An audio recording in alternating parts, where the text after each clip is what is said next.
planet needs to be purged!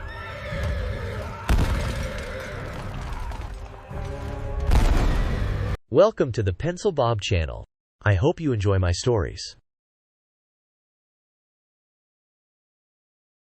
The exosuit smelled like someone had stored industrial lubricant in it for the better part of a decade, which, as it turned out, someone almost certainly had, a fact that Zuillda had noted in item 3 of his pre-deployment checklist, along with 16 other items he had flagged as requiring attention, correction, or at minimum acknowledgement before he was expected to climb inside the thing and allow it to seal around him like a very expensive and aggressively unpleasant second skin.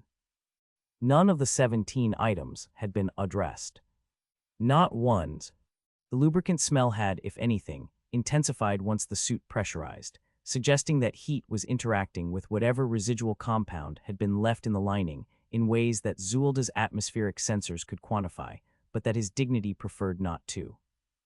He stood in the deployment bay of the Meridian threshold and looked at himself in the reflective access panel beside the airlock, and the thing that looked back at him was not, by any reasonable definition of the word, a person in a suit. It was approximately 3.8 meters tall.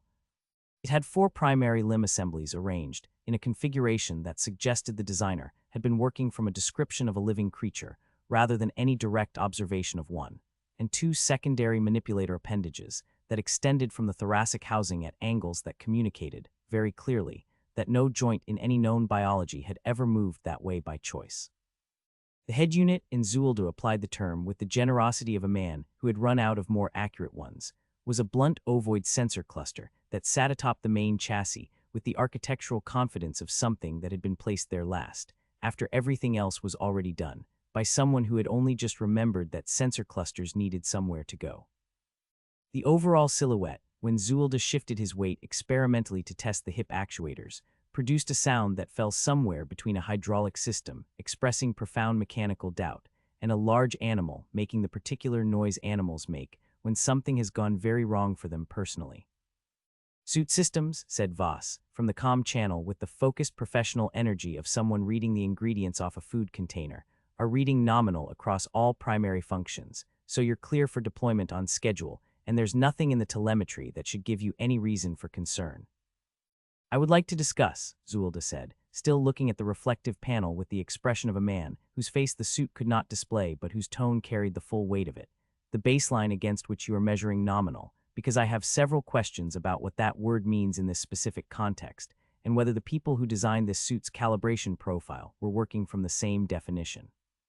The baseline is that it's on, the life support is functioning within acceptable parameters, the shield array is showing green across the board, and you're not dead, which in the broader spectrum of possible suit conditions is actually a pretty solid position to be in when you're 40 minutes from a planetary drop, Voss said, in the tone of someone who felt this was a reasonable and complete answer to the question that had been asked. Voss, that is the minimum possible threshold for a suit being considered operational, and I want it noted that describing the minimum possible threshold as nominal is a linguistic choice that concerns me on a number of levels, not least of which is that it suggests the people responsible for my equipment have defined their success criteria at the precise point where the equipment has not yet killed me, which is a standard I personally would like to see set somewhat higher, Zuillda said. Turning slightly so he could see the suit's profile from a different angle, which did not improve matters. The exosuit was, according to its specification documents, a Class 4 biological mimicry unit, purpose-built to render the wearer visually consistent with the dominant life forms of whatever planetary environment they were being deployed into, which was a reasonable and genuinely useful piece of technology when the dominant life forms in question were something a mimicry unit could actually mimic. According to MEC-Catalogue 7 Theta 9's official survey classification, the dominant life forms of the target planet were non-motile colonial cellular clusters with no observable complex behavioral repertoire, which meant the suit had been calibrated for a planet where the most sophisticated organism present was unlikely to look at it and form anything resembling an opinion. What Zuillda was looking at in the panel, and what any organism above the threshold of basic photosensitivity would look at and immediately form an opinion about, was not something that suggested colonial microorganism. It suggested, quite forcefully, something that colonial microorganisms would be correct to flee from if they had the locomotive capacity to do so, which according to the survey they did not, which was the only mercy available in the entire situation. Drex, Zuillda said, addressing the primary comm channel with the careful diction of a man constructing a sentence that needed to carry a significant amount of weight without collapsing under it. I need you to tell me, in your own words, and with whatever level of detail you feel is appropriate, what the reasoning was behind assigning a Class 4 mimicry unit to a planetary assessment, where the survey classification indicates there is nothing on the surface capable of perceiving visual mimicry as a relevant adaptive strategy. Drex, who was the Threshold's operations lead, and who had, in the 2 weeks since Zuillda had come aboard, demonstrated a consistent and apparently effortless ability to treat every professional concern Zuillda raised as a form of entertainment specifically produced for his benefit, took a moment before responding that carried the particular quality of someone settling more comfortably into their seat. The way I understand the equipment allocation process, and I want to be upfront that I'm not an equipment allocation specialist, and you should weight my answer accordingly, is that when a planetary drop gets scheduled, the deployment coordinator pulls from whatever inventory is available at the time the order gets filed, and what was available when your drop got filed was the Class 4 unit you're currently standing in, and the thinking, as best I can reconstruct it, was probably that a mimicry unit on a sub-sentient biological classification planet is essentially irrelevant anyway since there's nothing there to fool, so it didn't much matter what kind of unit went down as long as it had the right atmospheric tolerances and shield ratings, which yours does, Drex said, and then added, after a brief pause that had the texture of someone deciding whether to include the next part, also I think the Class 2 units were all out for maintenance. The Class 2 units were out for maintenance, Zuillda repeated. That's my understanding, yes. So the reasoning was that since there is theoretically nothing on this planet capable of observing me, it doesn't matter what I look like when I'm down there, and therefore any available suit regardless of its visual profile was considered an acceptable deployment option, Zuillda said, articulating the logic precisely, and completely so that its full shape was visible to everyone on the channel. That is a pretty accurate summary of how I understand the decision, yes, Drex said. And nobody considered the possibility that the survey might be wrong, Zuillda said. There was a pause that had a different quality to it than the pauses that had come before it, a slightly more careful quality, the quality of a pause that was aware it was being listened to. The survey, said Caleb, the Threshold's mission coordinator, entering the conversation with the measured tread of a man who had learned to treat every sentence as a potential liability, has been on file with MEC Regional Operations for 41 years and has formed the legal and operational basis for the entire 7 Theta 9 acquisition chain. And while I understand that you may have questions about specific methodological elements of the original documentation, the classification itself has been reviewed and confirmed at the regional operations level and represents MEC's official position on the planetary biological profile, which is the position that this deployment has been planned and authorized against. Caleb, that is a very thorough explanation of why the survey exists and what it has been used for, and I appreciate the detail. But I notice it doesn't actually address the question of whether anyone considered the possibility that it might be wrong, Zuillda said. Surveys filed with MEC regional operations are considered accurate until formally contested through the standard review process, Caleb said, with the serenity of a man who had located his footing on solid procedural ground and intended to remain there. I would like to begin that process, Zuillda said. The formal contest review process requires a minimum of 90 days from initial filing and cannot be initiated retroactively against an active deployment authorization, Caleb said, and there was in his voice the faintest ghost of something that was not quite satisfaction, but was adjacent to it, the tone of a man who had known this question was coming and had prepared the answer in advance. So what you're telling me, Zuillda said, turning back to look at the reflective panel and the thing in it that looked like something a planetary ecosystem would generate antibodies against, is that I am going into that planet in this suit, against a survey I have professional reservations about, on a timeline that does not allow for the review process that would resolve those reservations, and that all of this is entirely consistent with MEC operational procedure. That is correct, said Caleb. I want that in writing, Zuillda said. I'll send you the relevant procedure codes, Caleb said.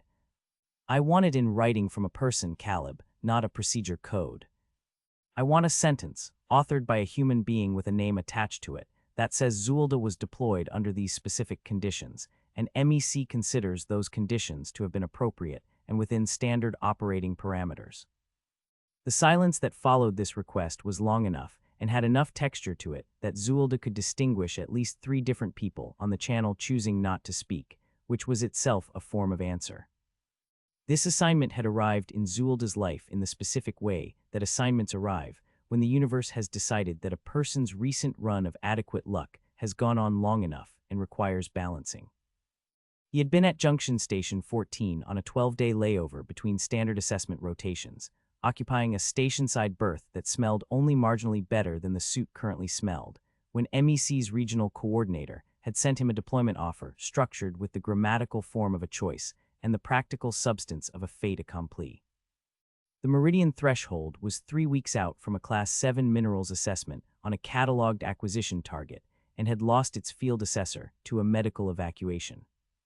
The previous assessor, a man named Prek whose professional judgment Zuillda was already retrospectively revising upward to levels approaching admiration, had been removed from the ship at Junction Station 14 with what the briefing notes described as a bilateral joint inflammation issue of sufficient severity to require specialist facility care,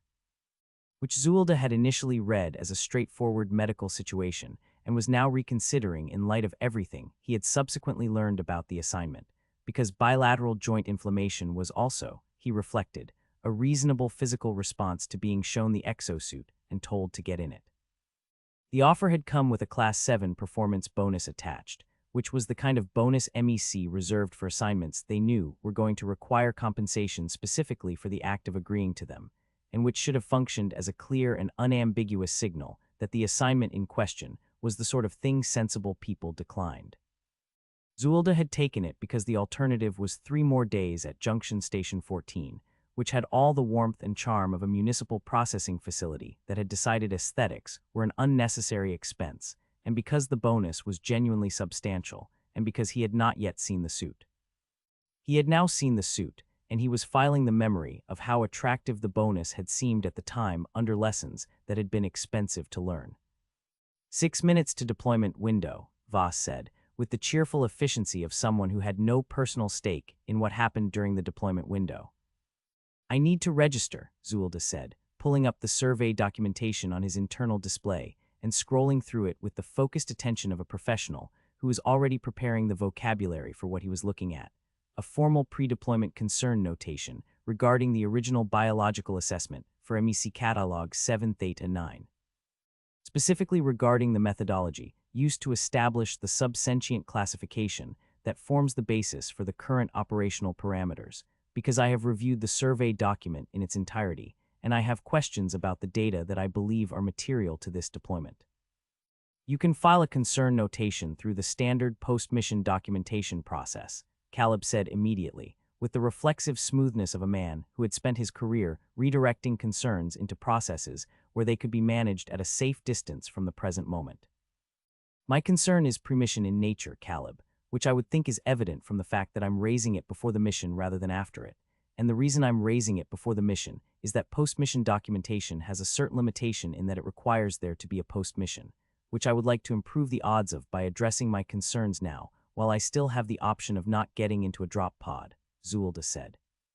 And then without waiting for Caleb to redirect him again, he continued, the biological survey section of the 7th Theta 9 documentation is 3 paragraphs long, cites a single orbital observation event as its primary and apparently sole data source, contains 4 atmospheric sampling data points for an entire planetary atmosphere, and was produced by a contractor survey team whose methodology section describes their approach as a rapid classification pass, which is a phrase I have not previously encountered in any survey documentation I have reviewed in 14 years of field assessment work, and which I would very much like someone to explain to me. There was a quality to the silence that followed this that was different from the careful silences that had come before it. This one had more people in it, all of them apparently deciding simultaneously that speaking first was not in their interest. Voss, Zuillda said, since Voss was the least likely to have a procedural objection to answering a direct question, when you pulled the survey methodology data earlier, did the documentation specify what velocity the orbital observation pass was conducted at? It did, yes, Voss said, in the tone of someone confirming a fact they would have preferred not to be the one confirming. And that velocity was warp 6, Zuillda said. That is what the documentation indicates, Voss agreed. So the entire biological classification for this planet, the classification that determined what kind of life forms I should expect to encounter, what kind of suit was considered appropriate for this deployment, and what the operational parameters for this entire mission are based on, was established by a team that flew past the planet at Warp 6, pointed their sensors at it for however long a Warp 6 transit of a planetary body takes, and wrote 3 paragraphs about what they thought they saw. Zuillda said, assembling the picture piece by piece and presenting it to the channel fully assembled so nobody could claim they hadn't seen it. When you phrase it like that, Drex said, with the tone of a man genuinely engaging with the framing rather than dismissing it, it does sound like maybe the survey process had some room for improvement, but I want to offer a counterpoint, which is that whoever did it clearly felt strongly enough about their methodology to put their name on the documentation and file it with MEC Regional. And MEC Regional accepted it and built an acquisition case around it, and that acquisition case has been standing for 41 years without anyone contesting it, which suggests that either the survey was good enough for the purposes it was used for, or that nobody looked at it closely enough to notice it wasn't, and either way here we are and you're going in the suit. That counterpoint, Zuillda said, contains within it at least 2 scenarios that I find significantly more alarming than the original concern it was offered to address. 4 minutes, said Voss. Zuillda looked at the suit in the panel. The suit looked back at him with its blunt sensor cluster in the way that things look back when they have no capacity for self-awareness, and therefore no appreciation of how bad they look. It made the hydraulic noise again, unprompted, as if registering its own pre-deployment complaint, which was the first time since coming aboard the threshold that Zuillda had felt any kinship with a piece of equipment. I am going to complete this deployment, Zuillda said, moving toward the drop pod access with the measured stride of a professional who had accepted the situation without agreeing that the situation was acceptable, and I am going to conduct a thorough and complete assessment of MEC-Catalogue 7 Theta 9 to the full standard required by my contract and by Galactic Survey Protocol. And I am going to document everything I find with complete accuracy and in full compliance with all applicable reporting requirements. And when I am done, I am going to file the most comprehensive and meticulously sourced pre-deployment concern notation in the history of MEC's Regional Operations Division. And I want everyone on this channel to know that I consider that notation to be a living document that I will be adding to throughout the course of this deployment. We'll look forward to reading it, Drex said. I'm serious, Drex. I know you are, which is honestly what makes it so good, Drex said, and there was the muffled sound of Voss laughing in the background before the channel adjusted its gain. The drop pod sealed around Zuillda with a series of mechanical confirmations that his suit systems logged as nominal, by the standard that Voss had earlier established for that word, and the deployment sequence initiated, and the Meridian threshold released him into the atmosphere of MEC-Catalogue 7 Theta 9 with the casual efficiency of a ship that had done this many times before and had no particular emotional investment in the outcome of this specific instance of it. The descent was unremarkable from a technical standpoint. The atmospheric entry data was consistent with a standard Class M profile nitrogen-oxygen mix with a slightly elevated carbon dioxide ratio that his suit flagged for notation, standard pressure gradient, nothing that contradicted a habitable world in any concerning way. Zuillda catalogued it all with the automatic professional thoroughness of a man who had been doing this long enough that the data collection ran independently of whatever else he was thinking about, and what he was thinking about was the survey, and what the survey had said, and what was presently coming into resolution through the pod's forward imaging array. He had been expecting, on the basis of the survey, to land in the middle of a biologically quiet landscape of simple organisms and uncomplicated geology, the kind of planetary surface that asked nothing of you and offered nothing back, the professional equivalent of an empty room that needed measuring. What the forward imaging array was showing him, with a resolution that increased in clarity and specificity the closer he got to the surface, was not that. It was a forest, which was fine. Forests were within the expected parameters of a Class M world regardless of biological complexity. The forest was not the problem. The forest ended at a defined boundary, and the defined boundary was defined by something that the imaging array's terrain analysis software, which had been calibrated for natural geological features, was having a mild processing difficulty with because it was not a geological feature. It was straight. It was very deliberately straight, in the way that things are straight when something with intentionality and the capacity to execute on it has decided that straight is what they want. It was a road. Threshold, Zuillda said, in a voice that was entirely level and professional and gave nothing away. I am completing my descent approach on 7 Theta 9, and I am observing, through the forward imaging array, what my terrain analysis software is currently categorizing as an anomalous linear surface feature of approximately 4.2 meters width. Exhibiting a consistent compacted mineral substrate profile and a regularity of form that does not appear consistent with natural geological processes, and I would like to formally note this observation as my first pre-landing data point of interest. Say again, said Caleb. There is a road, Caleb, Zuillda said, because sometimes the scientific register needed a rest. There is a road and there is something on it, and whatever is on it is moving under what appears to be directed mechanical propulsion, and I want the survey documentation for this planet pulled up and queued, because I think we are going to be spending some time with it very shortly. The pod hit the tree line and Zuillda engaged the landing sequence and the forest closed around him, and the last thing the forward array captured before the canopy obscured it was the road, and the thing on it, and behind the thing on it, at a distance that suggested a settlement of some size, the angular profiles of structures that had not grown there. Zuillda stood at the edge of the tree line and took a moment to appreciate, in the purely clinical way that professionals appreciate things that are actively making their lives worse, the full scope of what he was looking at. The settlement, and there was no other word for it that his professional vocabulary would honestly support, though he was going to use better words than that in his formal documentation, spread out ahead of him across a gently sloping landscape, with the unhurried confidence of something that had been there for a long time and fully expected to continue being there.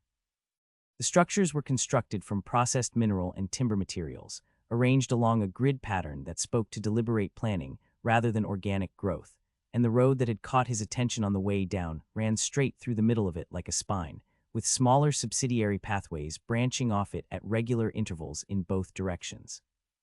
Threshold, Zuillda said, keeping his voice at the measured register he reserved for field reporting, which was to say the register he used when the data he was filing was going to cause problems for someone, and he wanted the record to reflect that he had delivered it calmly and professionally. I am conducting initial visual and sensor assessment of what I am formally logging as an artificial settlement structure of significant scale.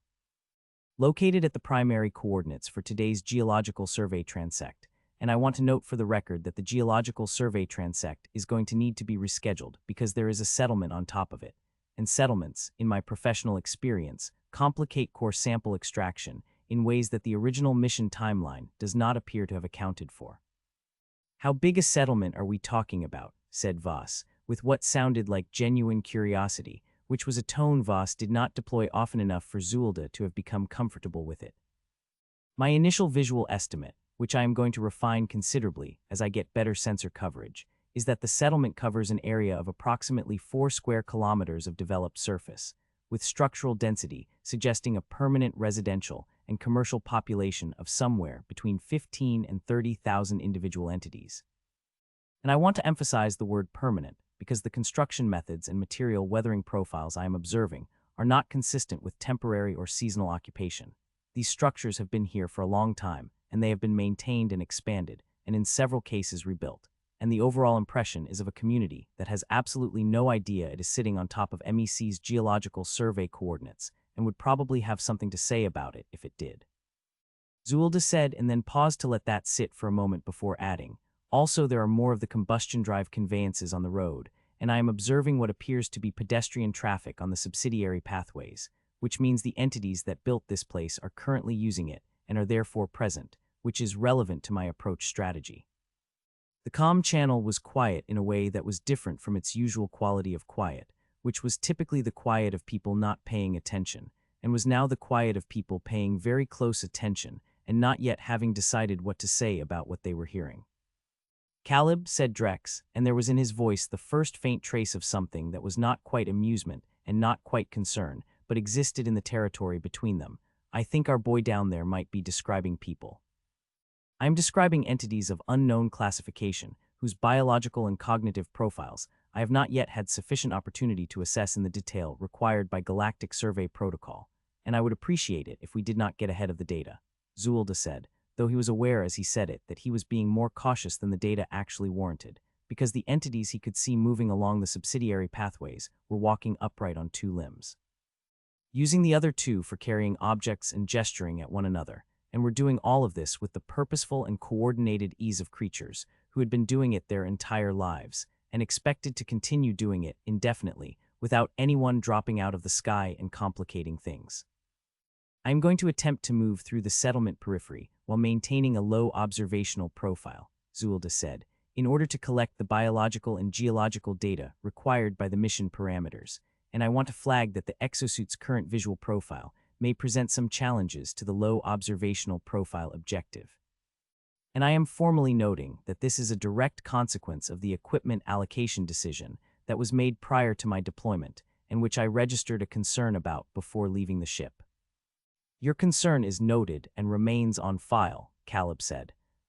Thank you, Caleb, that is very reassuring, Zuillda said, in a tone that indicated it was not reassuring at all, and he stepped out of the tree line and began moving along the settlement's outer edge with the careful deliberateness of something very large trying to be invisible, which was a project that the laws of physics were not prepared to support.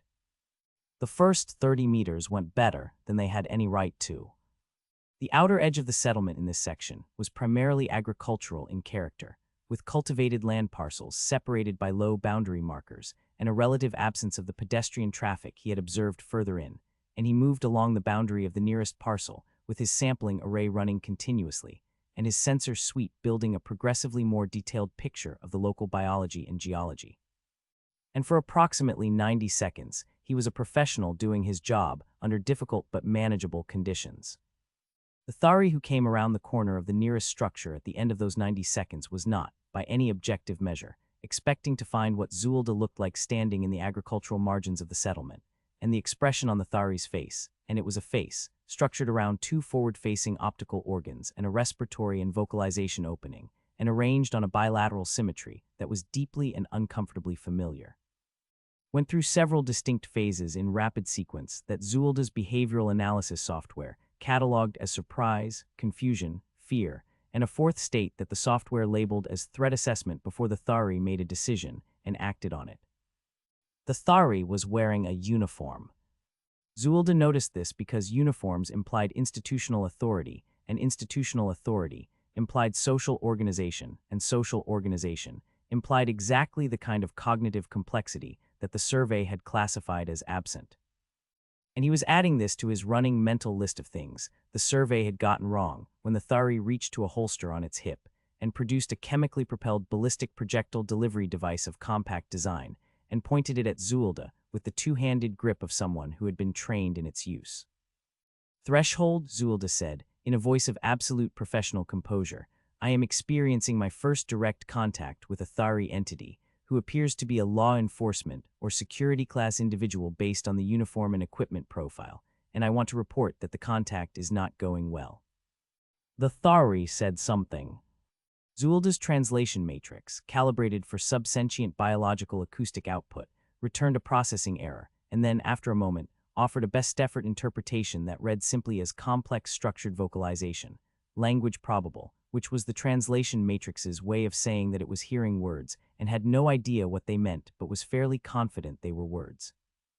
I am also noting, Zuillda continued, maintaining the same even tone, that my translation matrix is not calibrated for actual language, which is a direct consequence of the suit and equipment package having been assembled against a sub-sentient biological classification, and I am adding this to my pre-deployment concern notation as item 18. The Thari said something else, louder this time, and took several steps backward without lowering the projectile delivery device, and Zuillda raised both his primary manipulator appendages in what he hoped was a universally interpretable gesture of non-aggression, though he was aware that the gesture was being performed by something that was 3.8 meters tall and looked like a nightmare, and that the likelihood of it being interpreted as non-aggressive was not something he would have bet money on. I would like to suggest, Zuillda said to the channel, that someone up there start working on a translation protocol, because I appear to be having a conversation that I am only participating in from one side, and the other participant is becoming increasingly agitated. We're on it, said Voss, in a tone that suggested they were not on it in any urgent or organized way. I would like you to be on it with some speed, Voss, because the entity in front of me is showing physiological stress indicators that my behavioral analysis software is categorizing as pre-escalation, and I would prefer to resolve this situation through communication rather than through whatever the alternative is, Zuillda said, and then the Thari officer made a decision, and the alternative presented itself. The sound of the chemically propelled ballistic projectile delivery device discharging was sharp and flat and entirely unambiguous, and the projectile impacted Zuillda's shield array at the left thoracic housing with a force reading that his suit logged as 740 newtons of kinetic transfer, which was not dangerous to him, but was not nothing either. And his shield array absorbed it and redistributed the energy across the field matrix with the smooth competence of equipment that had been designed for exactly this kind of situation. And Zuillda stood there and took it, and then stood there for another moment afterward, processing the fact that he had just been shot at. "Threshold," he said, "I am formally reporting that I have sustained a targeted kinetic impact event from a chemically accelerated ballistic projectile delivery system operated by the Thari law enforcement entity, and that my shield array has absorbed the impact without structural compromise to the suit. And that I want this incident logged in my mission record as evidence that the operational conditions on this planet are materially different from those described in the survey documentation, and that these differences are not theoretical in nature, but are in fact shooting at me." "Are you okay?" said Voss, which was the first time Voss had asked him that, and Zuillda noted it. "I am physically uncompromised, thank you for asking, though I want to note that being physically uncompromised and being okay are not the same thing, and I would describe my current status as one but not the other," Zuillda said, taking several large steps backward as the Thari officer discharged the projectile device twice more in quick succession, both impacts logging in the same force range as the first, and then the officer turned and ran in the direction of the settlement interior, which his behavioral analysis software categorized as retreat combined with alarm communication behavior, suggesting the officer was going to get more officers. "Drex," Zuillda said, moving back toward the agricultural margins and trying to find a position that offered some concealment while his sensors tracked the officer's trajectory through the settlement. "I need you to understand the situation I am in right now, because I want to make sure that when I file my formal complaint about this deployment, the people reviewing it have a clear picture of what actually happened down here. So I am going to describe it to you plainly, and I need you to tell me that you are listening and comprehending." "I'm listening," said Drex, and his voice had the quality of a man who was smiling but had decided not to let the smile into his voice, which was not entirely successful. "I am standing on a planet that the survey said was empty, and that is demonstrably not empty, wearing a suit that was calibrated for a planet that was empty, and that is therefore completely wrong for the planet I am actually on. And I have just been shot at 3 times by a uniformed entity whose language I cannot understand, because my translation equipment was also calibrated for a planet that was empty. And that entity has now gone to retrieve additional uniformed entities who will presumably also want to shoot at me. And all of this is happening because a survey team 41 years ago flew past this planet at warp 6 and wrote 3 paragraphs about what they thought they saw. And I want you to tell me, in whatever words feel appropriate to you, how this constitutes a reasonable set of operational conditions for a field assessor conducting a standard geological survey," Zuillda said. There was a pause, and then Drex said, "I mean, when you lay it all out like that, it does seem like maybe the pre-mission planning phase had some gaps in it." And in the background, Voss made a sound that was unmistakably laughter, and then Drex added, "Also, I want to say, for what it's worth, that from up here the visual on you moving through that agricultural area is genuinely one of the more remarkable things I've seen in 8 years on this ship, and I mean that in a completely sincere way." "I don't want sincerity, Drex. I want a translation protocol and a revised operational plan," Zuillda said. "We're working on the translation protocol," Voss said, with slightly more credibility than the last time he'd said it. "How many of them are coming back?" Drex asked. Zuillda checked his sensor, tracking on the officer's trajectory and the secondary contacts that were now beginning to resolve in the same area of the settlement, and ran a quick count of the signatures moving in his direction with the purposeful speed of entities who had been told there was something in the agricultural margins that needed dealing with. "My sensor array is tracking what appears to be 4 additional entities moving toward my position in a coordinated pattern consistent with a search and containment approach, all of them showing the same uniform profile as the first officer. And I want to note that 4 law enforcement entities responding to a single report in what appears to be a settlement of this size suggests that whatever the first officer told them about what she saw was taken very seriously indeed," Zuillda said. and then moved further back into the agricultural margins and began running his geological sampling array on the soil composition because he was here to do a job, and the job was not going to do itself. And if he was going to be shot at, he was at least going to have good core sample data to show for it. Gilles said Drex. Preliminary biological assessment based on morphological indicators suggests the first officer was female, yes, and I mention this only because it is relevant to my biological classification documentation and not because I think it changes anything about the situation, Zuillda said. I just think it's interesting that the first person on this whole planet to meet you was a woman, and her immediate reaction was to shoot you, Drex said, and I want you to know I'm not drawing any conclusions from that. I'm just noting it as an interesting data point. File it wherever you like, Drex, I'm busy, Zuillda said, and kept his sampling array running as the 4 additional officers spread out through the agricultural margins in his direction, and the settlement of 7 Theta 9 woke up around him to the fact that something had arrived that it had not been expecting and was not sure what to do about, and the morning, which had started badly, continued in the direction it had established for itself with considerable commitment. The agricultural margins of the settlement turned out to offer considerably less concealment than Zuillda had hoped, which was a pattern he was beginning to recognize as characteristic of how this particular planet was going to treat his optimism generally. The cultivated parcels were low-growing crops of various types that his biological sampling array was cataloging with professional enthusiasm, while the rest of him was trying to use them as cover. And the fundamental problem was that the crops were approximately 1 meter tall, and he was approximately 3.8 meters tall, and the mathematics of that relationship were not working in his favor regardless of how carefully he moved or how much he wanted them to.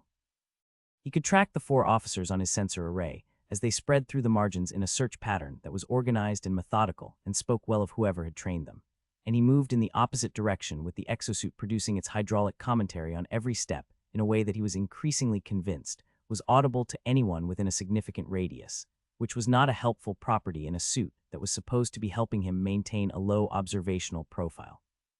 A concept the suit appeared to have no relationship with whatsoever.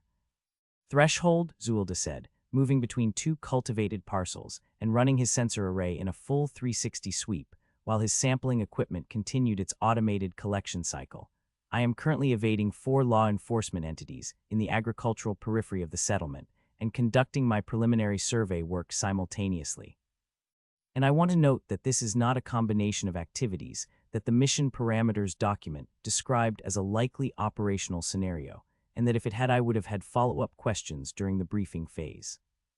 How's the evasion going? Voss asked, with what sounded like genuine interest in the answer, which Zuillda suspected was less about concern for his well-being and more about the entertainment value of the visual feed the ship was pulling from his suit's external sensors.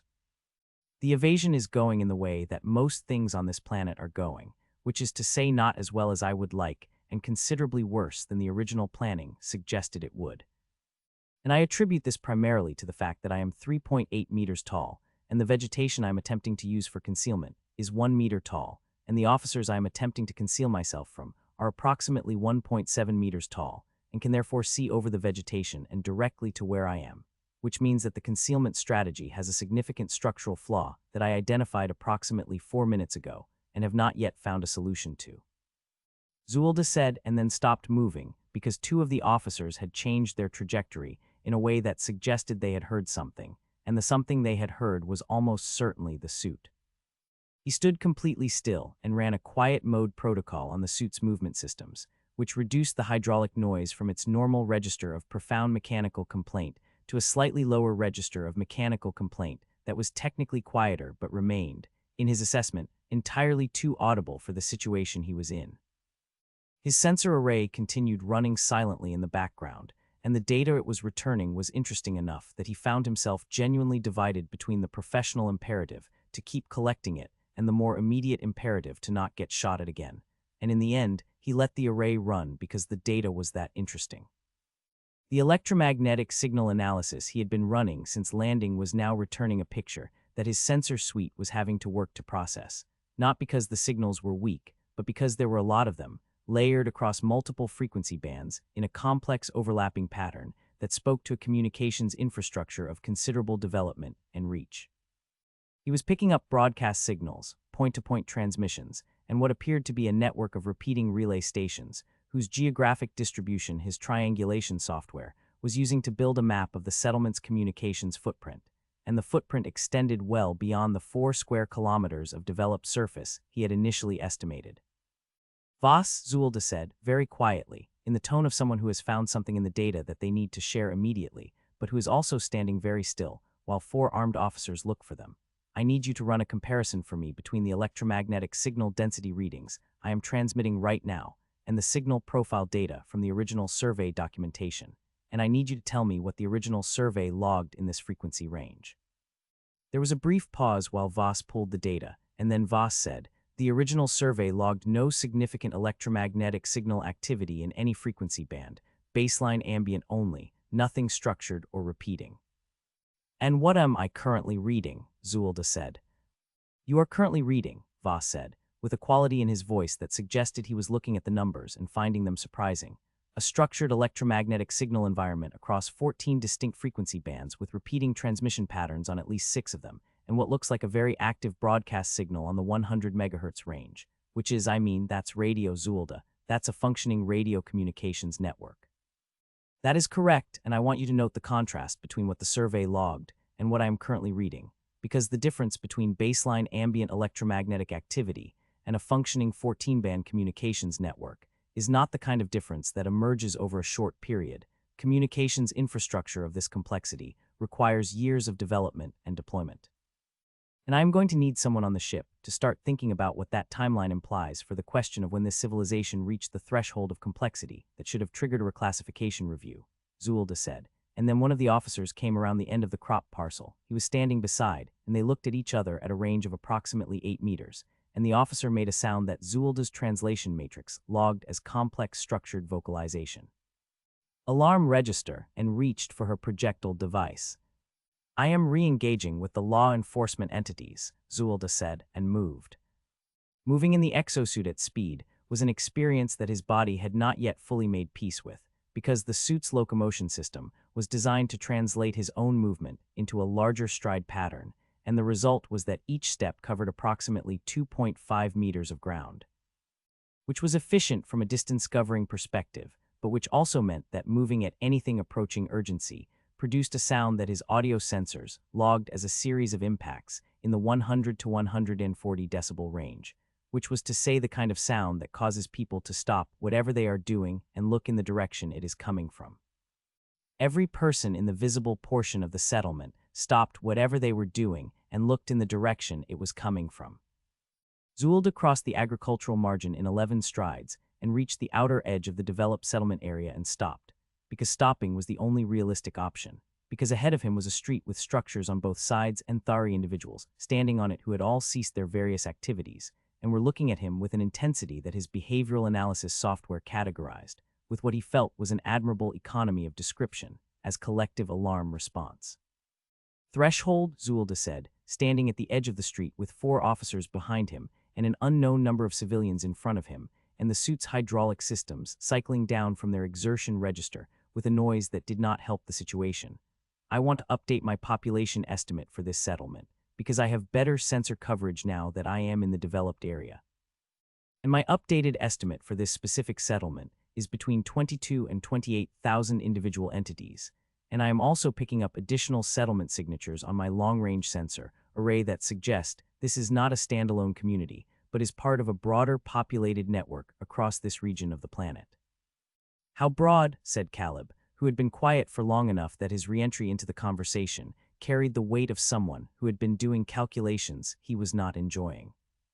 I am still building the picture, Caleb, but the electromagnetic signal network I am mapping has a footprint that extends to the limits of my current sensor range, which is approximately 200 kilometers in all directions from my current position. And within that range, I am counting signal clusters consistent with settled communities at a density that I am going to need more time to fully quantify, but that I can tell you right now is not consistent with a sub-sentient biological classification in any interpretation of that term that I am aware of, Zuillda said, and took a step backward as 3 of the officers arrived at the edge of the agricultural margin behind him and stopped, apparently also assessing the situation and finding it complicated. The street had gone very quiet. The Thari individuals who had been on it were still there, most of them having retreated to doorways and the margins of the structures, and they were watching him with the focused and wary attention of a population that had collectively decided that the thing on their street was a problem, but had not yet agreed on what kind of problem it was or what to do about it. A small child standing in a doorway approximately 15 meters away was staring at him with an expression that his behavioral analysis software, which was not really designed for this kind of assessment, nevertheless categorized as curiosity rather than fear, which was the only emotionally positive reading he had gotten from anyone on the planet so far, and which he noted without comment. "I am going to attempt to move through the settlement toward the coordinates of the primary geological survey transect," Zuillda said, while continuing to collect sensor data, "and I want to flag that this plan has significant operational challenges, the primary one being that approximately 30 Thari individuals are currently watching me from this street, and the 4 officers who have been following me are still behind me, and my translation matrix is still not functioning in any useful way. So my ability to communicate non-aggressive intent to any of them remains extremely limited. The translation matrix team says they need another 6 hours minimum to develop a working baseline from your audio captures," Voss said. 6 hours, Zuillda said. "They're working as fast as they can," Voss said, in a tone that suggested they might not be working as fast as they could. "Tell them," Zuillda said with careful precision, "that I am standing in the middle of a settlement of approximately 25,000 entities who are all looking at me, that I have been shot at 3 times this morning, that my translation equipment is non-functional, that my concealment equipment is also non-functional in any practical sense, and that 6 hours is a timeline I would like them to reconsider in light of those operational realities. And tell them I said this in a tone that conveyed urgency without being unprofessional." "I'll pass it along," Voss said.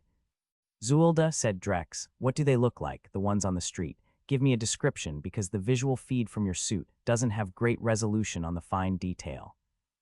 Zuillda looked at the Thari individuals watching him from the street and the doorways, and ran a quick morphological analysis sweep, while he continued backing slowly toward a wider thoroughfare that his sensor map suggested would give him more room to maneuver, and said, "They are bilaterally symmetrical bipedal entities of average height approximately 1.7 meters, with 2 upper manipulator limbs, forward-facing paired optical organs. A single respiratory and vocalization aperture on the lower facial region, and a general body plan that is, and I want to be precise about this because it is going to be relevant to a number of subsequent discussions, remarkably consistent with the standard humanoid template that appears across multiple species in the Galactic Survey database. They are, to the degree that this is a useful description, very similar to humans. They are built like humans, they move like humans. They are organized in family and social groupings, consistent with human analog species, and the structures they have built around them are the kinds of structures that human analog species build when they have been developing their civilization for several hundred years." There was a silence on the channel. "Oh," said Drex. "Yes," said Zuillda. "And they put you in that suit," Drex said, and now the smile was fully in his voice, uncontained and delighted, to blend in with these people. "They put me in this suit," Zuillda confirmed, "to blend in with a planet they said contained colonial cellular clusters. Yes, and the fact that the planet actually contains human analog entities with a functioning civilization and a radio communications network was not considered in the equipment selection process.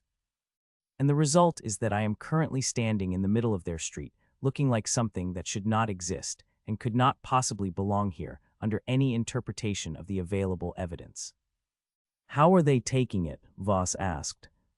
"They are taking it," Zuillda said, "in the way that a population of rational entities takes the appearance of a 3.8-meter asymmetrical mechanical organism in their agricultural margins, which is to say they are not taking it well. They are taking it with alarm and hostility, and in the case of the law enforcement entities with repeated projectile discharge, and I want to formally state that their response is entirely reasonable given the circumstances, and that I bear them no ill will for it. I simply wish I was not the circumstances." He had reached the wider thoroughfare now, and his sensor array was painting a better picture of the settlement's layout, and he turned his attention to the geological data his sampling equipment had been collecting throughout all of this, because the geological data was the actual reason he was here, and it was beginning to return numbers that pulled at his professional attention in ways that the chaos around him could not entirely suppress. The subsurface composition readings were exceptional. His sampling array was pulling trace element signatures from the soil chemistry that implied a subsurface mineral profile of extraordinary richness, the kind of readings that made extraction companies very interested and very motivated, and he filed the data automatically while simultaneously tracking the officers regrouping behind him and the growing crowd of Thari civilians maintaining a cautious perimeter at what they had apparently collectively decided was a safe distance. Threshold, Zuillda said, running his population density extrapolation model in the background while he continued moving through the settlement toward his survey coordinates. I need to give you a preliminary population figure for this planet, and I want to preface it by saying that this is an extrapolation based on current sensor data and electromagnetic signal density mapping, and should be treated as an estimate with an error margin of approximately 15% in either direction. And with that caveat, I am going to tell you that my preliminary estimate for the total intelligent entity population of MEC-Catalogue 7 Theta 9 is between 900 million and 1.2 billion individual entities. The silence that followed this was the longest silence the channel had produced since Zuillda had come aboard the threshold, and it had a different quality from all the silences that had come before it, a heavier and more complicated quality, the silence of people doing arithmetic that was returning an answer none of them had prepared a response to. Drex broke it first, and when he spoke his voice had lost some of its ease, not all of it, but some enough to be noticeable. Say that number again. Between 900 million and 1.2 billion individual intelligent entities, Drex, and I am rounding conservatively, because I would rather give you a number I can defend than a number that turns out to be optimistic. And I want to be clear that this is not a rounding error in the original survey data. This is not 15 or 20% off. The original survey classified this planet as sub-sentient, and what I am standing in the middle of right now is a functioning civilization with 1 billion people in it, and those two things cannot be reconciled by any methodology I am aware of. They are simply completely different planets, Zuillda said. Caleb said something, but it was quiet enough that the channel didn't pick it up clearly, and when Zuillda asked him to repeat it, Caleb said, in a voice that had the specific texture of a man watching a problem he had thought was contained, revealing that it was not contained at all, that he needed to make a call to MEC regional operations, and that he would be back on the channel shortly. You do that, Zuillda said, and kept moving, and kept collecting data, and behind him the officers kept following at a distance that suggested they had decided pursuit was their mandate even if they weren't entirely sure what they would do if they caught him. And around him, the settlement of 7 Theta 9 went about its morning in the disrupted and agitated way of a community that had encountered something it had no framework for and was doing its best to manage anyway, which, Zuillda reflected, was actually a fairly relatable response to the situation because he was doing exactly the same thing. The thing about being a professional, Zuillda had always believed, was that professionalism was not a conditional state that you maintained only when circumstances were convenient for it. Professionalism was precisely what you demonstrated when circumstances were actively hostile to it. When the data collection equipment was running in one corner of your attention, while another corner was tracking 4 law enforcement officers who wanted to shoot you, and a third corner was managing the suit's increasingly creative interpretations of what nominal meant, and a fourth corner was listening to your crewmates discuss you on an open channel with the warmth and collegial generosity of people reviewing a mildly amusing pest problem. He had found a position between 2 larger structures on the settlement's eastern edge that offered reasonable access to the subsurface geology he needed to sample, while also providing enough structural mass on either side to give his sensor array some useful data about local construction materials and methods, and he had deployed his ground-penetrating geological array and settled in to do the work he had been sent here to do. And for approximately 4 minutes, the work proceeded with something approaching the normalcy he associated with his profession, before Drex's voice came through the comm channel with the particular quality it got when Drex had been thinking about something and had decided that thinking about it privately was less enjoyable than sharing it. So I've been looking at your visual feed, Drex said, and I want to ask you something, and I need you to take this in the spirit of genuine professional curiosity rather than as any kind of personal commentary, and the question is this. When you're standing between those 2 buildings doing whatever it is you're doing with your ground equipment, and the local inhabitants are watching you from the ends of the street, do you have any sense at all of what you look like to them? Because I have been trying to construct that perspective from up here, and I keep arriving at descriptions that I don't think I have the vocabulary to fully do justice to. I have a very clear sense of what I look like to them, Drex, because I have a functioning self-awareness that the suit does not impair, and what I look like to them is exactly what I look like to anyone who sees this suit, which is something that has no business existing in any environment that contains other living things. And I would like you to know that I am filing the visual documentation from my external sensors alongside my formal equipment complaint, so that anyone who reviews my case will be able to see for themselves exactly what the equipment allocation team considered an appropriate deployment configuration, Zuillda said, without looking up from his geological array readout, which was returning subsurface data of the kind that made his professional instincts sit up and pay close attention regardless of whatever else was happening around them. I pulled your equipment complaint this morning, Voss said, the one you filed before deployment, and I want to tell you that it currently has 19 items on it, which I think is a personal record for a pre-deployment complaint document in this ship's operational history, and I say that not to diminish your concerns, but because I feel like it's a milestone that deserves acknowledgement. It has 22 items now, Zuillda said. I've been adding to it throughout the morning as new issues present themselves, and by the time I'm done down here, I expect it to be the most comprehensively sourced equipment and operational planning complaint document that MEC's Regional Operations Division has ever received, and I intend to submit it with a request for a formal review panel rather than the standard administrative response.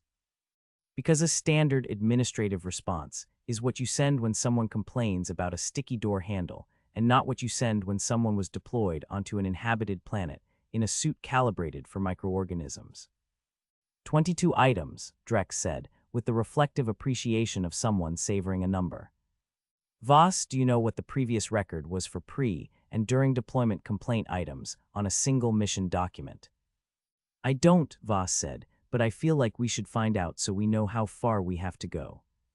I'm going to ask you both, Zuillda said, adjusting the depth calibration on his geological array to push the scan down another 50 meters, where the trace element signatures were suggesting something very interesting was happening in the subsurface stratigraphy, to direct whatever portion of your attention is not currently occupied with discussing my complaint documentation towards something useful,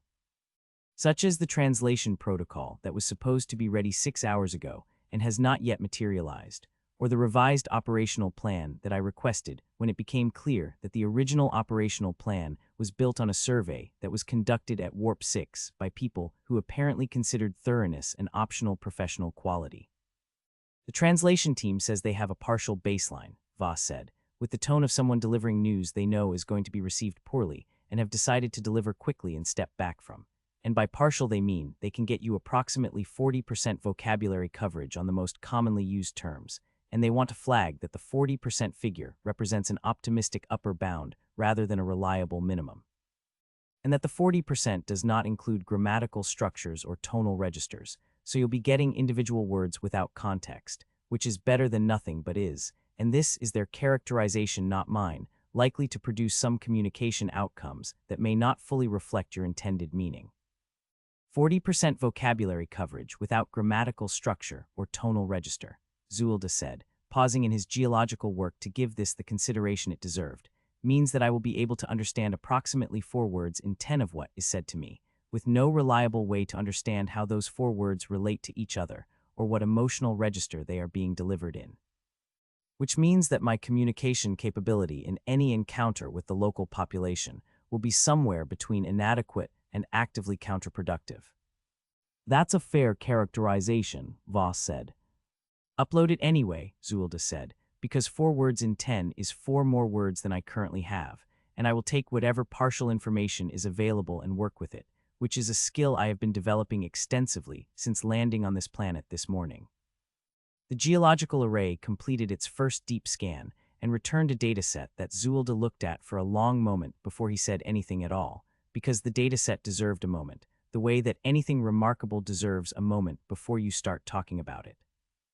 The subsurface mineral profile of the area around the settlement was not merely good.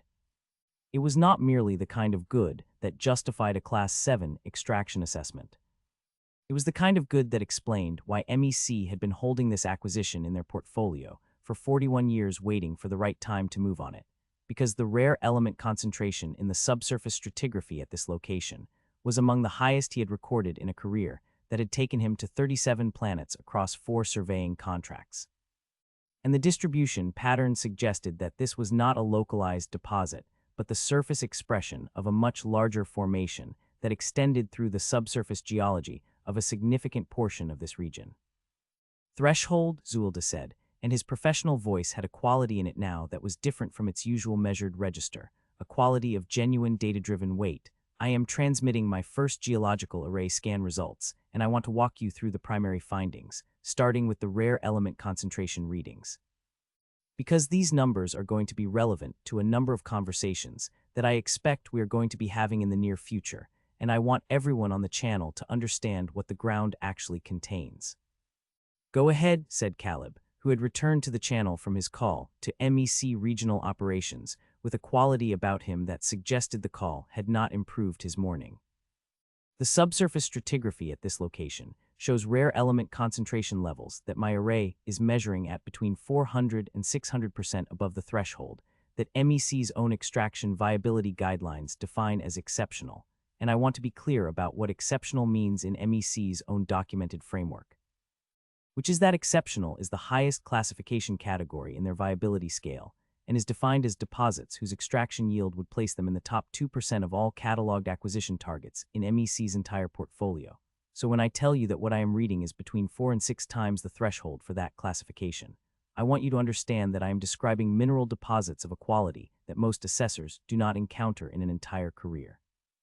and that the distribution pattern suggests this is not a local anomaly, but extends across a formation whose total scale I will need additional survey transects to fully characterize, Zuillda said. The channel was quiet in the way it got quiet when money was involved, which was a different quality of quiet from all the other kinds of quiet, and was recognizable immediately because it had a focused, attentive quality to it, the quality of people doing arithmetic that they liked the answer to. How far does the formation extend? Drex asked, and his voice had shed most of its amusement, not because the amusement was gone, but because something more focused had come to the front ahead of it. As I said, I need additional transects to characterize the full extent, but based on the gradient profile of the concentration readings my array is showing, the formation likely extends across a minimum of several hundred square kilometers of subsurface geology, and possibly considerably more.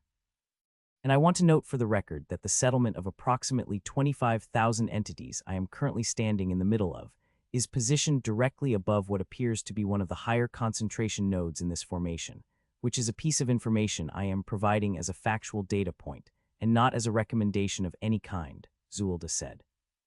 Caleb, Drex said, are you getting these numbers? I am getting these numbers, Caleb said, in the voice of a man who was getting numbers he very much wanted and simultaneously receiving information he very much didn't want attached to those numbers, like an extraordinarily valuable package that had been delivered to the wrong address. I am going to continue my survey transects, Zuillda said, packing up his geological array and beginning to move toward his next sample location while his sensor array tracked the officers, who were maintaining their cautious distance with the professional persistence of individuals who had decided that their job was to follow the thing and had not yet received updated guidance on what to do beyond that. And while I am doing that, I would like someone on the ship to explain to me what Caleb's call to MEC Regional Operations produced in terms of revised operational guidance, because I have been operating on the original mission parameters for this entire morning, and those parameters were built for a planet that does not exist, and I think it is past time for someone in a position of authority to produce parameters for the planet that does exist. MEC Regional Operations, Caleb said, with the careful delivery of someone reading from notes they have made to ensure they get the language exactly right, has acknowledged receipt of the updated biological assessment data, and has indicated that they are reviewing the situation in consultation with the legal and acquisitions teams, and that updated operational guidance will be forthcoming when that review is complete, and in the meantime, the existing mission parameters remain in effect. The existing mission parameters remain in effect, Zuillda said, taking a long stride across an open area and producing the 120 decibel footfall impact that caused every Thari individual within visual range to flinch backward in unison, which means that my current operational mandate is to conduct a geological assessment of a planet that has 1 billion people on it, using parameters written for a planet with no people on it. And MEC Regional Operations is comfortable with that situation while their legal team finishes its coffee and thinks about it. That is not precisely how I would characterize the, Caleb began. Caleb, I have a great deal of respect for your ability to characterize things in ways that make them sound more organized and intentional than they are, and I have spent 2 weeks on this ship developing that respect, but I want to suggest that the current situation may be beyond the reach of even your considerable characterization skills, and that what is actually happening is that MEC sent me down here with the wrong equipment, the wrong information, and the wrong parameters.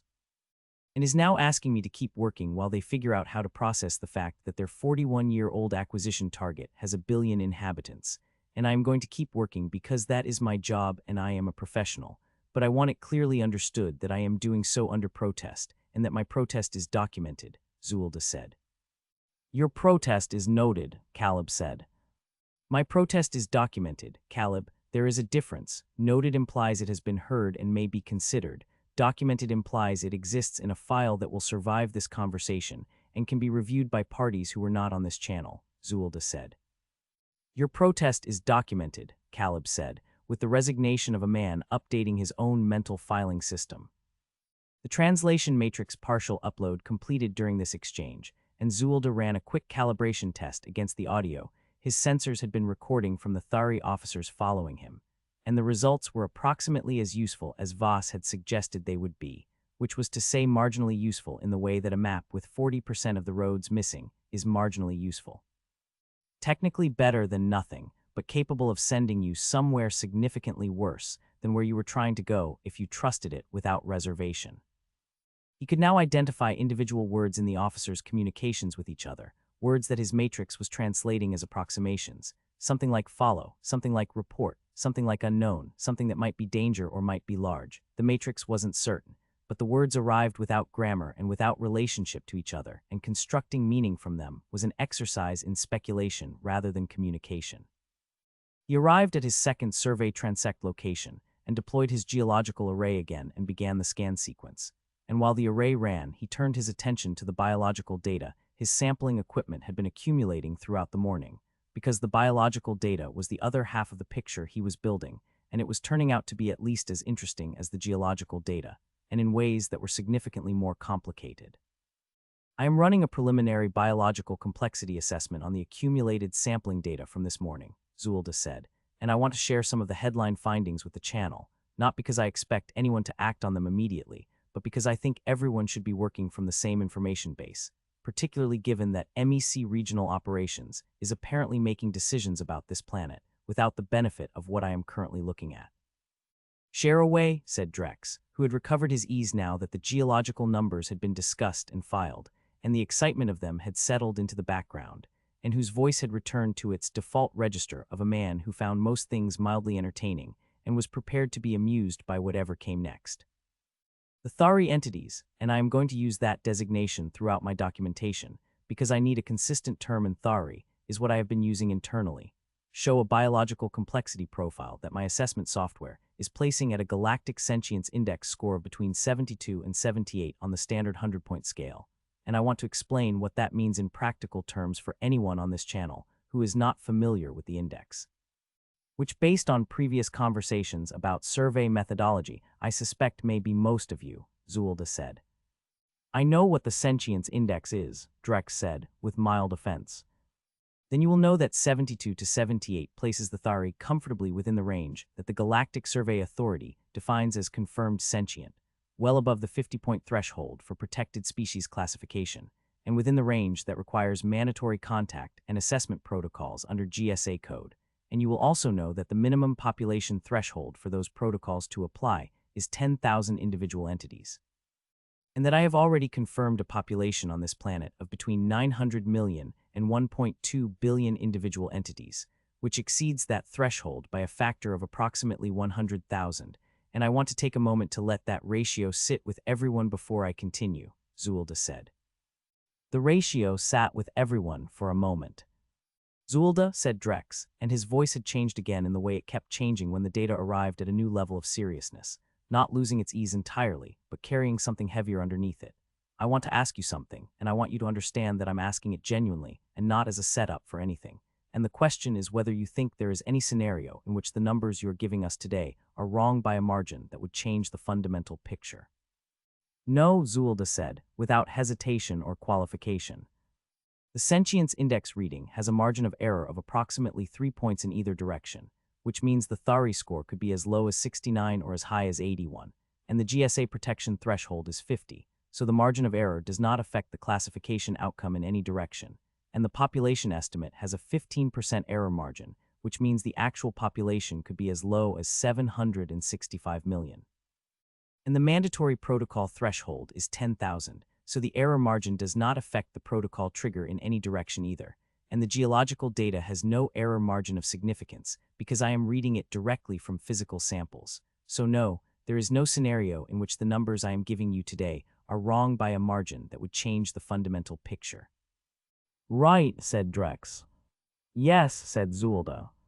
A silence settled over the channel that was the longest and most complicated one yet, and during it, Zuillda completed his second geological transect and packed his array, and moved to his third location and deployed again and let the scan run, and the scan returned numbers that were consistent with the first two transects. Exceptional subsurface mineral concentrations extending across the formation with a consistency that suggested the deposit was even larger than his initial estimate.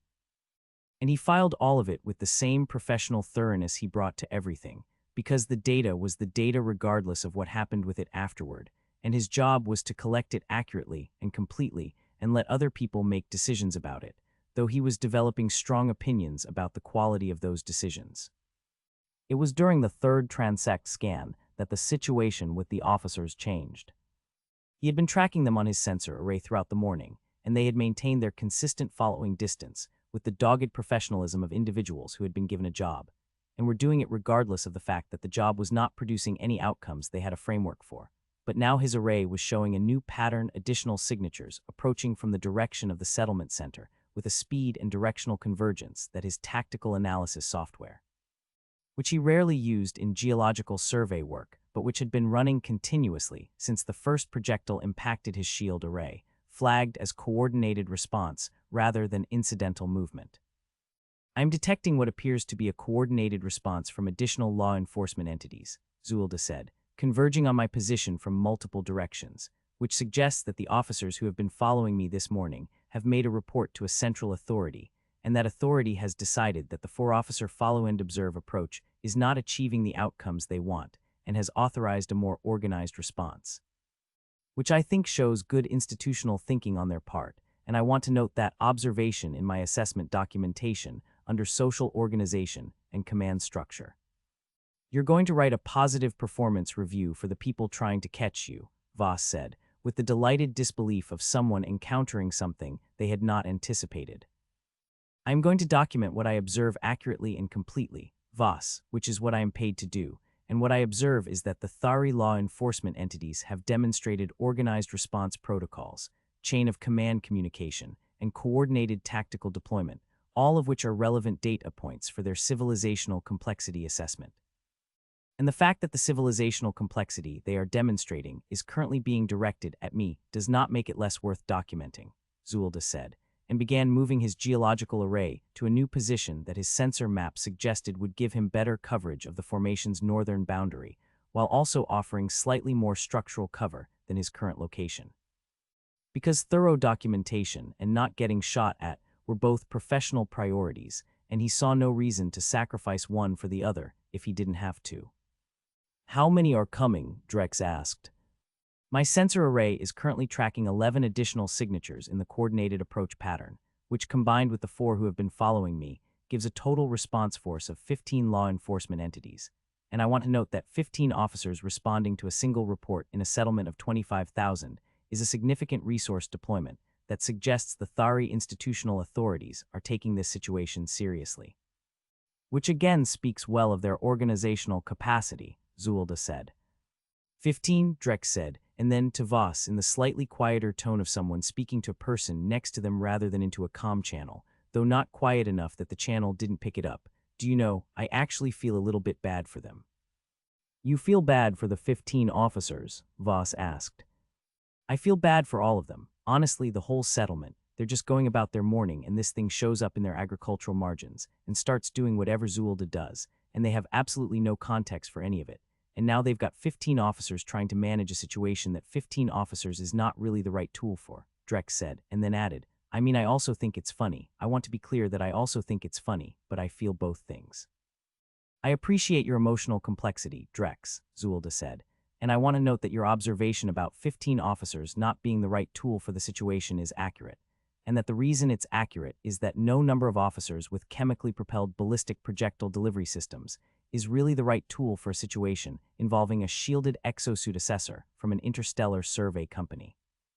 And the reason I find that observation relevant is that the asymmetry between what they have and what I have is an asymmetry that exists entirely, because MEC sent me down here with equipment designed for a planet that doesn't have anyone on it, and if the original survey had been conducted properly, none of these 15 officers would be having this particular morning.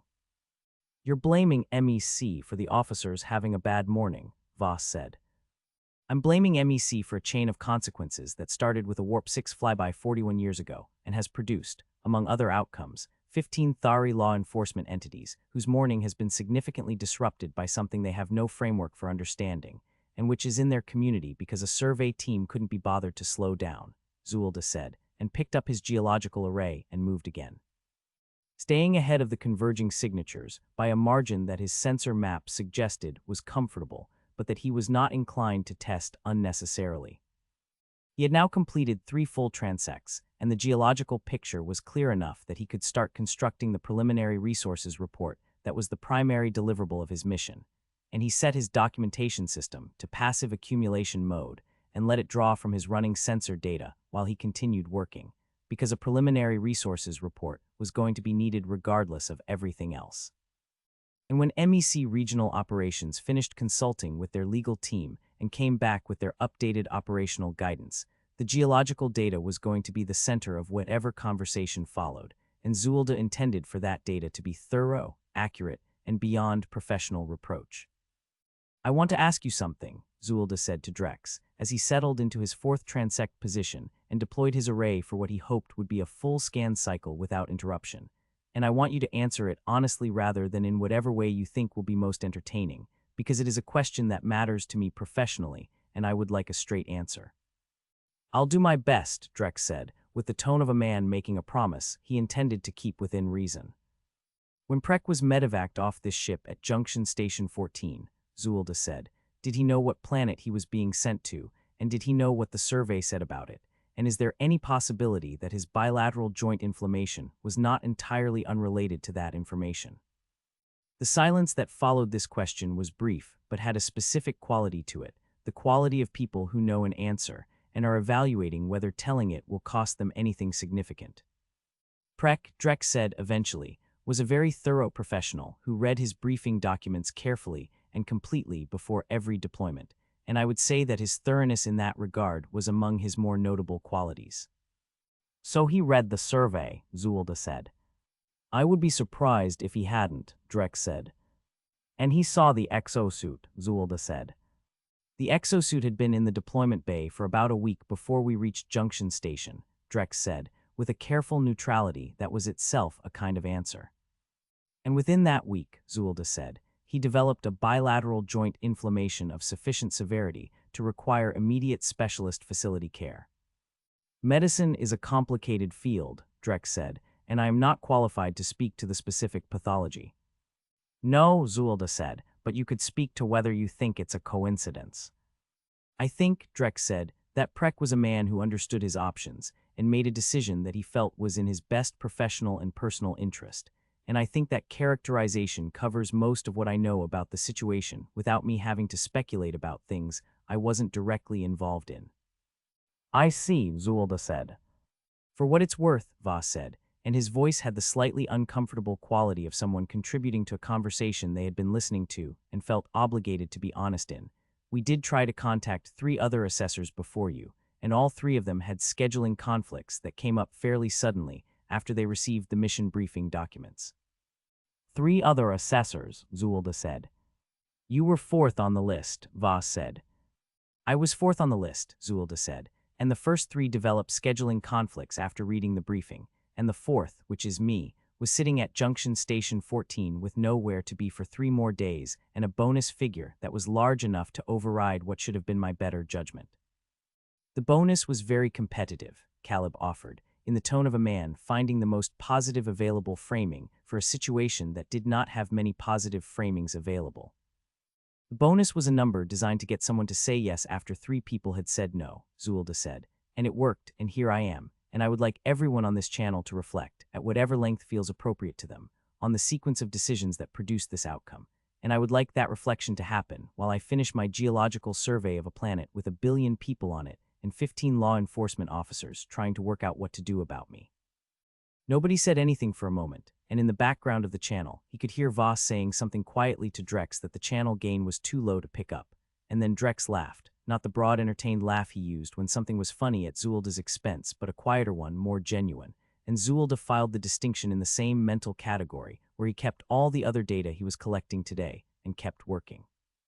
The fourth transect was the best geological data Zuillda had collected all morning, which was saying something given that all of the morning's geological data had been exceptional, and he filed it with the automatic satisfaction of a professional whose instruments are working correctly, even when everything surrounding the instruments is working very incorrectly indeed.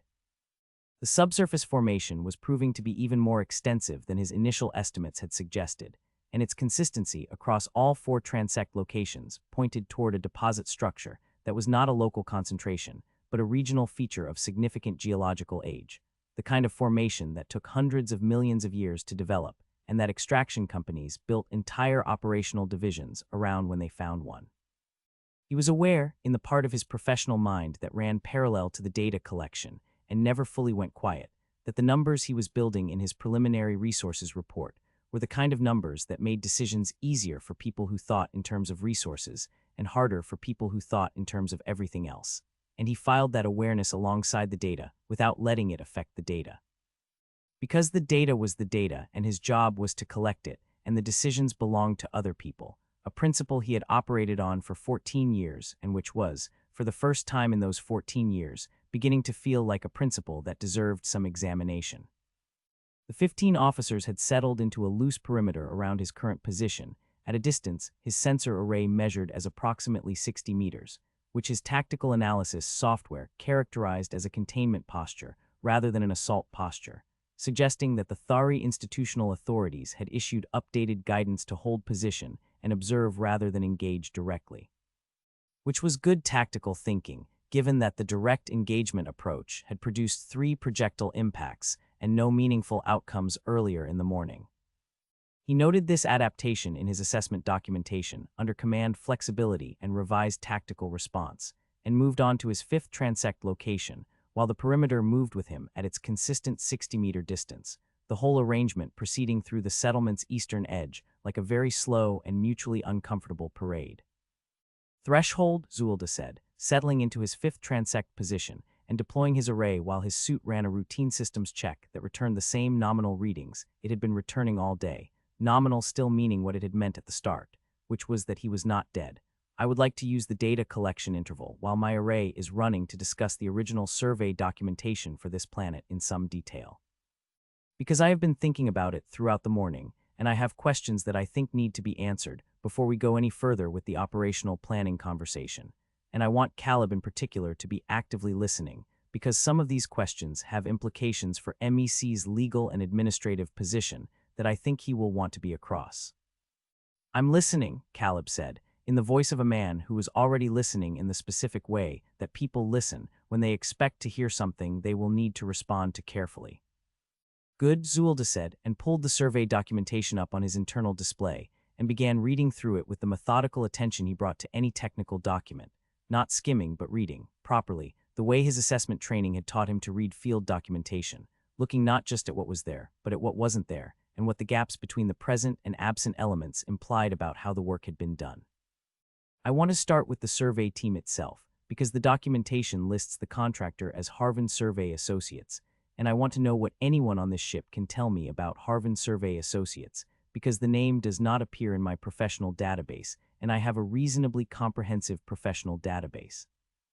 Harvin Survey Associates, Voss said, and there was the sound of him pulling records. A brief interval of quiet that had the texture of a search running, was a mid-tier planetary survey contractor that operated primarily in MEC's acquisition zones from approximately 60 to 15 years ago, and they were acquired by MEC's subsidiary holdings division about 22 years ago and subsequently dissolved and folded into MEC's internal survey operations. And their existing contracts and survey documentation were absorbed into MEC's archive at the time of dissolution, which means that MEC now owns all of Harvin's historical work product, including whatever methodology and liability attached to it. MEC absorbed Harvin's liability when they dissolved the company, Zuillda said, making sure this was clearly on the channel record. That would be the standard legal consequence of a full acquisition and dissolution, yes, Caleb said, with the careful precision of someone confirming a fact they would prefer wasn't a fact, but cannot honestly deny. So when I say that the survey documentation for 7 Theta 9 has significant methodological problems, I am describing a document whose associated liability now belongs entirely to MEC, because the company that produced it no longer exists as a separate entity, and MEC both owns the document and owns the consequences of the document, which is a position I imagine their legal team is currently thinking very hard about, Zuillda said. The legal team is reviewing all relevant aspects of the situation, Caleb said. I'm sure they are, Zuillda said, and I want to give them some additional material to review, because I have been reading this survey documentation very carefully, and I want to walk through what it actually says and what it demonstrably does not say. And I want everyone on this channel to understand that what I am about to describe is not me being critical for the sake of criticism. It is me reading a professional document against the standard that professional documents in this field are supposed to meet, a standard that I know well because I produce documents to that standard for a living. Go ahead, said Drex, whose voice had the quality of someone genuinely interested in what was coming, which Zuillda suspected was partly professional curiosity and partly the anticipation of something entertaining, and he had decided to accept both motivations as equally valid because the outcome was the same either way. The survey was filed 41 years ago by a 3-person Harvin Survey Associates team, whose individual names are listed in the documentation as Team Lead Osric Fenwell, Survey Technician Barath Cullen, and Data Analyst Senna Vale, and the mission log shows that their survey vessel entered the 7 Theta 9 system on day 1 of the survey window, conducted the single orbital observation pass that we have already discussed at the velocity we have already discussed, and departed the system on day 2, and I want to pause on that timeline because it is important, Zuillda said. They were there for 2 days, Voss said. They were there for 2 days, Zuillda confirmed, and in those 2 days they conducted 1 orbital pass and collected the data that forms the entire evidentiary basis for the sub-sentient classification that has governed this planet's status for 41 years, and that MEC has used as the legal foundation for an acquisition that is now the subject of a review by MEC's legal team. And I want to be precise about what a proper survey of a Class M planet requires in terms of time and methodology, because I think the contrast is instructive. What does a proper survey require? Voss asked, and Zuillda noted that Voss was asking in a tone of genuine inquiry rather than the rhetorical setup quality his questions sometimes had, which suggested he actually didn't know, which was itself a data point about how well the people on this ship understood the work Zuillda did. Proper Class M planetary survey, conducted to Galactic Survey Authority standards, which are the standards that any survey used as the basis for a sentience classification is supposed to meet, requires a minimum of 30 days of surface and atmospheric sampling across a statistically representative geographic distribution, a biological complexity assessment drawing from a minimum of 100 distinct sample sites spread across all major biome types, an electromagnetic and atmospheric analysis protocol running continuous monitoring across all relevant frequency ranges for a minimum of 72 hours, and an orbital observation component that supplements rather than replaces the surface work, and the entire dataset is supposed to be reviewed by a qualified assessor who signs off on the classification with their professional credentials attached, meaning they are personally and professionally accountable for the accuracy of the classification. Zuillda said, and then paused to let the dimensions of the gap between that standard and what Harvin Survey Associates had actually done become fully visible to everyone on the channel. The gap was considerable. Fenwell, Cullen, and Vale, Zuillda continued, conducted 1 orbital pass at Warp 6 on day 1, produced a data record that my analysis shows could not possibly have included surface sampling of any kind, given that the mission log shows the vessel never achieved low orbit, let alone surface approach, filed 3 paragraphs of biological assessment based entirely on that single orbital pass, and signed off on a sub-sentient classification that I am now standing on top of the consequences of, and I want to note that Fenwell's signature on the classification document includes his professional certification number, which means he staked his professional credentials on a classification that I could disprove without leaving this spot, and I have been standing in this spot for less than 4 hours. Fenwell, said Drex thoughtfully, sounds like a man who had somewhere else to be. Fenwell sounds like a man who had a quota and a schedule and a survey vessel that had better things to do than 30 days of surface sampling on a planet that the preliminary orbital data suggested wasn't going to produce anything biologically interesting. And I want to be fair to him, in the sense that the preliminary orbital data at Warp 6 would genuinely not have shown anything biologically interesting. Because Warp 6 transit sensor resolution is not capable of distinguishing a civilization from background geological noise, it's simply too fast for the sensors to build a meaningful picture, which is why the GSA standards require surface sampling rather than allowing orbital passes to substitute for it, Zuillda said. He knew the warp pass wasn't going to show him anything detailed, and he filed the report anyway, Voss said, and there was something in his voice that was not quite outrage but was in that neighborhood, the tone of someone arriving at a conclusion they don't entirely like. He filed a report that was consistent with what his orbital pass showed him, which was nothing complex, and he did not ask whether his orbital pass was capable of showing him something complex even if something complex was there, which is the question a thorough professional would have asked, and the answer to that question is that it was not capable of it. The sensor resolution at that velocity on a single pass simply cannot produce the biological complexity data that a classification requires. And Fenwell either knew that and filed the report anyway, or didn't know it and filed the report anyway, and I'm not sure which of those is worse, Zuillda said. It was 41 years ago, Caleb said, carefully, and survey standards and methodological requirements have evolved considerably in that period, and I think it would be worth noting that what constitutes an acceptable survey in the current regulatory environment may not reflect what was considered acceptable practice at the time the 7 Theta 9 survey was conducted. Caleb, Zuillda said, in the patient voice he used when he was about to say something that needed to be said, without the option of being unsaid afterward. I appreciate the effort to find a contextual framework that reduces the evidentiary weight of the methodology problems I am describing, and I understand why finding that framework would be useful to MEC's current legal position. But I want to tell you that I have reviewed the GSA survey standards that were in effect 41 years ago, because I anticipated this line of discussion and looked them up before I left the ship this morning, and the minimum surface sampling requirement for a Class M biological classification was 30 days and 100 sample sites in those standards too. And the requirement to supplement rather than replace surface sampling with orbital observation was explicitly stated in the version of the standards that was current when Fenwell filed his report, so the argument that standards have changed does not apply to the specific methodological failures I am identifying, because those failures were failures under the standards of their own time. The silence that followed this was the kind of silence that happens when a door closes on an argument and everyone in the room knows it. You looked up the historical standards before you left the ship, Drex said, not as a question, but as a statement being examined. I read the survey documentation last night after I reviewed my mission briefing, Zuillda said, and the methodology problems were visible on a first reading, and I felt it was worth understanding whether those problems would be evaluated against current standards or historical ones. So yes, I looked up the historical standards, because I am a thorough professional, and that is what thorough professionals do. And I want to note the contrast between my approach to preparing for this mission and the approach that Fenwell, Cullen, and Vale took to conducting it. He's been building this case since last night, Voss said to Drex quietly in the channel's background, with a tone that contained something Zuillda could not quite categorize, something that was not quite respect and was not quite irritation, but had elements of both. I heard that, Voss, Zuillda said. I know, Voss said, without embarrassment.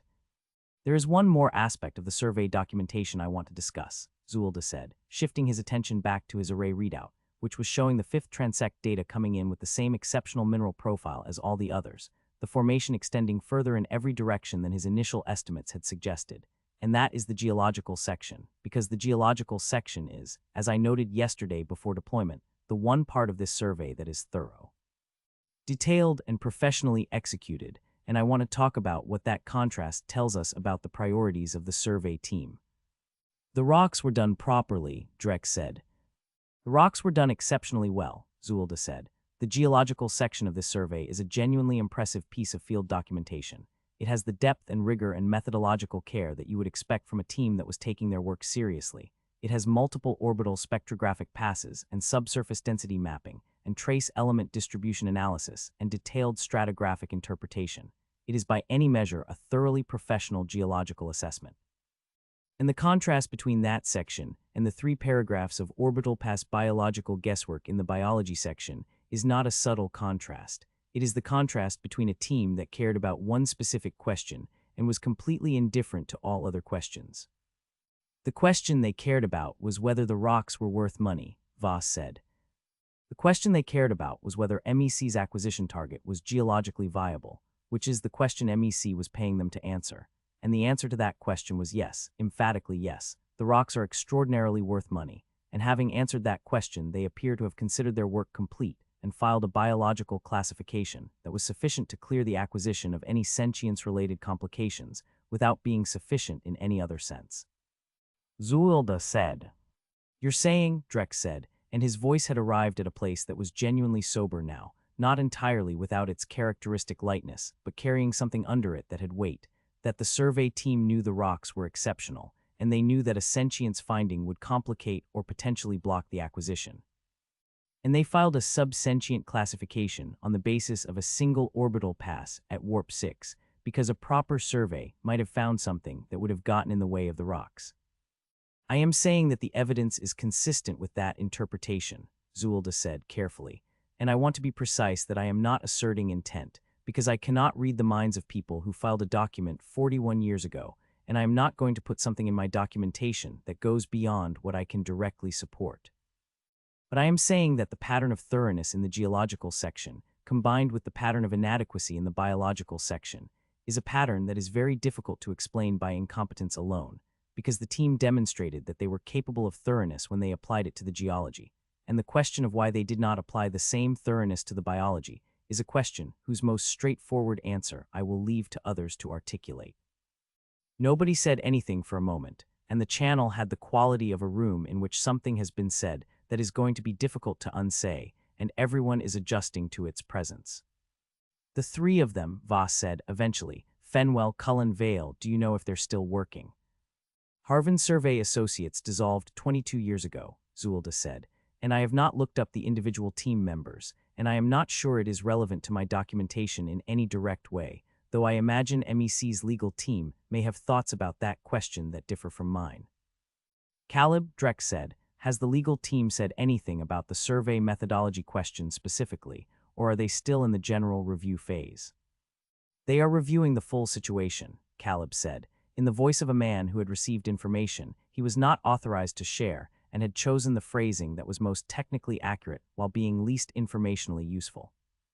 "Caleb," Zuillda said, "I want to ask you directly, and I want a direct answer, and I am asking on the channel so that the question and whatever answer you give are both on the record. Has MEC Regional Operations indicated, in your call with them this morning, or in any subsequent communication, that they intend to proceed with the extraction planning process for this planet, regardless of the biological findings I have been reporting today?" The silence before Caleb's answer was 3 seconds long, which was 2 seconds longer than a comfortable silence, and 1 second shorter than a silence that had given up on being a comfortable silence and committed to being an uncomfortable one. "MEC Regional Operations has indicated," Caleb said, "that the extraction planning process will continue in accordance with the existing acquisition documentation and operational parameters while the legal review is ongoing, and that the legal review will determine whether any modifications to the operational plan are required, and that in the meantime all field assessment work should proceed as scheduled." "I see," Zuillda said. "Zuillda," Caleb began. "No, Caleb, I understand, and I want to be clear that I am not surprised by that answer. I asked the question because I wanted the answer on the record, and I have it now. And I am going to continue my assessment work as directed and file my reports accurately and completely, and in full compliance with all applicable protocols, which is all I can do. And I want everyone on this channel to understand that when I say all applicable protocols, I mean all of them.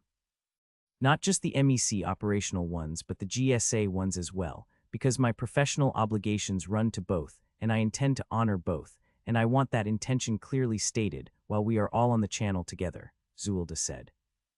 "What does that mean specifically?" Drex asked, and his voice had the quality of someone who thought they might know what it meant and wanted to hear it said out loud. "It means exactly what I said," Zuillda said, "which is that I will file my reports accurately and completely and in compliance with all applicable protocols, and I think the specific implications of that will become clear when I file them, and I don't think there is anything more I need to say about it right now.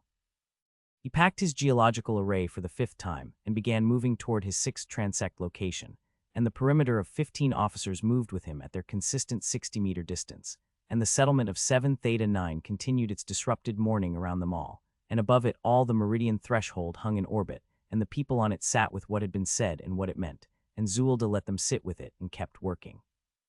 Because the work was the point, and the work was not done, and there were 7 more transects to complete before the picture was complete enough to do what needed to be done with it. For what it's worth, Drex said eventually, and his voice was quieter than usual and had lost most of its performance quality, the quality of a man saying something he meant rather than something he had constructed for effect. I think Fenwell was a coward, and I think what he filed was garbage, and I think the people who accepted it without review should have known better, and I want that on record too. Noted, Zuillda said, and I mean that in the documented sense rather than the administrative sense. Yeah, said Drex. I know you do. The 6th transect location was inside the settlement proper, which had not been the original plan, but which had become unavoidable, as the formation's distribution pattern pushed his survey coordinates progressively further into the developed area, and Zuillda moved through the settlement's interior streets with the careful deliberateness of something that was trying very hard to be less alarming than it looked, which was an effort the laws of physics were declining to support with any enthusiasm. The streets here were wider than the peripheral pathways he had been working along all morning, surfaced with the same processed aggregate material as the main road, but maintained with a care that spoke to civic infrastructure of some organizational sophistication, with drainage channels cut into the margins, and what appeared to be deliberate lighting infrastructure mounted on regular intervals along the building faces, dark now in the daylight, but unmistakably intentional in their placement and construction. The buildings themselves were 2 and 3 stories in most cases, constructed from a combination of processed stone and timber materials with window apertures glazed in what his material analysis software identified as a silicate compound consistent with manufactured glass, and the overall impression was of a community that had moved well beyond the stage of simply keeping the weather out and had arrived at the stage of thinking about what it wanted its environment to look and feel like. Zuillda cataloged all of this in his running assessment documentation with the automatic thoroughness of a professional whose observational habits were by now entirely involuntary, and noted in particular the evidence of municipal organization visible in the street infrastructure, the consistency of building setbacks from the road edge, suggesting zoning or planning conventions of some kind, and the presence on several building faces of what appeared to be painted or carved symbolic markings that his cultural assessment software tentatively categorized as civic or commercial signage, all of which pointed in the same direction that everything else he had observed today pointed, which was toward a civilization that was considerably further along in its development than 3 paragraphs of orbital observation had suggested. The Thari population of the street had thinned considerably since his arrival in the area, which he attributed to a combination of the natural human analog response of removing yourself from proximity to something alarming and whatever guidance the institutional authorities had issued in response to the morning's events. And the result was a street that felt emptied rather than empty, with the particular quality of a space that normally contained a lot of people and was temporarily without them. The residue of recent activity, still present in the form of an overturned market stall near the corner of one of the subsidiary pathways, and a collection of personal items that had apparently been dropped and not retrieved by someone who had left in a hurry. He felt something about the dropped items that he did not immediately categorize and did not have time to examine, and filed it in the part of his awareness that was not the professional part and kept moving. The 15 officers maintained their perimeter with the admirable consistency that he had been noting in his documentation all morning, and he had developed a certain involuntary respect for their commitment to a job that must, by any measure, have been among the stranger jobs any of them had been asked to do. Because following a 3.8-meter exosuit through your own settlement, while it conducted what appeared to be some kind of systematic ground analysis, was not something that any law enforcement training program in the early industrial period of a civilization's development could possibly have prepared them for, and they were managing it with a professionalism that he found genuinely admirable and said so in his documentation. It was in the wider street near what his sensor mapping had identified as the settlement's administrative center, a cluster of larger and more formally constructed buildings around a paved open area that had the character of a civic space, that the encounter happened that changed the texture of the morning in ways that Zuillda had not anticipated and was not, when he examined his reactions afterward, entirely prepared for. He had been moving along the edge of the civic space, conducting his sensor sweep, when his audio array picked up a sound that his translation matrix, now operating at its partial 40% vocabulary coverage, flagged for attention, not because it was loud or urgent, but because it was different from the sounds the matrix had been processing all morning in a way that his system categorized as register shift. Specifically a shift from the adult communication register that had characterized all his audio captures so far to a register that the matrix identified as juvenile, and he turned toward the source of the sound and found himself looking at 4 young Thari individuals standing in the recessed entrance of a building at the edge of the civic space, looking back at him. They were, by his biological assessment software's estimation, between 6 and 10 years of age in whatever developmental timeline the Thari species followed, which his limited data suggested was broadly comparable to human analog species of similar complexity, and they were standing very close together in the way that young things stand together when they are uncertain, the 2 smallest ones slightly behind the 2 larger ones. All 4 of them looking at him with an intensity and a quality of attention that his behavioral analysis software processed for a moment before returning a categorization that stopped him in his tracks. Curiosity. Not fear or not primarily fear, though his software noted fear markers present in the physiological indicators it could read at this distance. Primarily, unmistakably, curiosity. The specific and focused curiosity of young entities whose instinct toward the unfamiliar had not yet been entirely overridden by the adult risk assessment response that was keeping every other Thari in this settlement at a careful distance. Threshold, Zuillda said, and his voice had a quality in it that was different from the professional register he had been maintaining all day, quieter and more careful, the voice of someone who has noticed something and doesn't want to disturb it. I am conducting a close-range biological assessment of a group of 4 juvenile Thari entities at approximately 8 meters distance, and I want to describe what I am observing for the record. Go ahead, said Voss, and his voice had picked up the quality of Zuillda's, the careful quality, without apparently being aware that it had.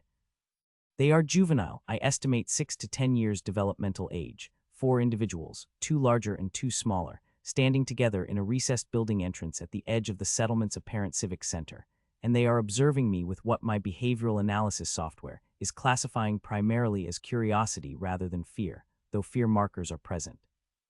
And I want to note for the documentation that their response differs significantly from the adult response I have been observing all morning, which has been consistently fear and threat assessment dominant, and the difference is consistent with what you would expect from young entities whose learned caution responses are still in development, Zuillda said.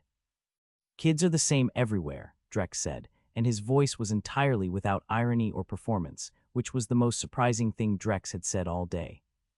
The biological complexity readings at this range are the clearest I have obtained today, Zuillda continued, running his scanner array through a careful passive sweep that he calibrated specifically to avoid any active emission that might register as threatening to the juveniles or anyone observing the encounter, and I am logging the morphological and neurological complexity indicators in detail because this is the best close-range data I am going to get.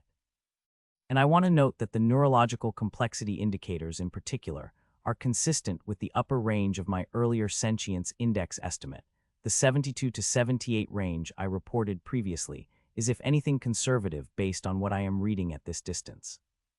How conservative? Caleb asked, and there was something new in his voice when he asked it, something that had not been there before, a quality that was not quite the procedural careful manager voice and was not quite anything else Zuillda had a name for. Potentially 78 to 83 at this resolution, Zuillda said, which moves the Thari sentience classification from comfortably within the protected range to solidly within it. And I want to be clear that this refinement doesn't change the legal or ethical picture in any structural way, because the lower estimate was already well above the threshold, but it does sharpen the picture, and I think a sharper picture is what everyone should be working from. The largest of the 4 juveniles had taken a small step forward from the group while Zuillda was speaking, and was now standing slightly ahead of the others in a way that his behavioral software read as investigative approach, the specific body posture of a young entity that has decided that the interesting thing is worth the uncertainty of moving closer to it. And Zuillda went completely still in the way that you go still when something small and uncertain is considering whether to trust you, and you want to give it every possible reason to decide in favor of trust. The juvenile said something. His translation matrix processed the vocalization and returned 3 partial matches from its 40% coverage, words that came back as approximately big and approximately question marker, and approximately name or identifier. And Zuillda looked at those three fragments and understood that the juvenile had asked him what he was, or possibly who he was, or possibly both. And that the question was being asked with the direct and unself-conscious curiosity of a young person who had not yet fully absorbed the adult consensus that the thing on their street was primarily a problem to be managed rather than a phenomenon to be understood. I have a partial translation of the juvenile's vocalization, Zuillda said, maintaining his stillness and keeping his voice low enough that his external speaker output was at its minimum setting, and the partial translation suggests they may have asked me what I am or who I am, and I want to note that this is the first communicative approach any Thari entity has made toward me today that was not accompanied by a projectile delivery system.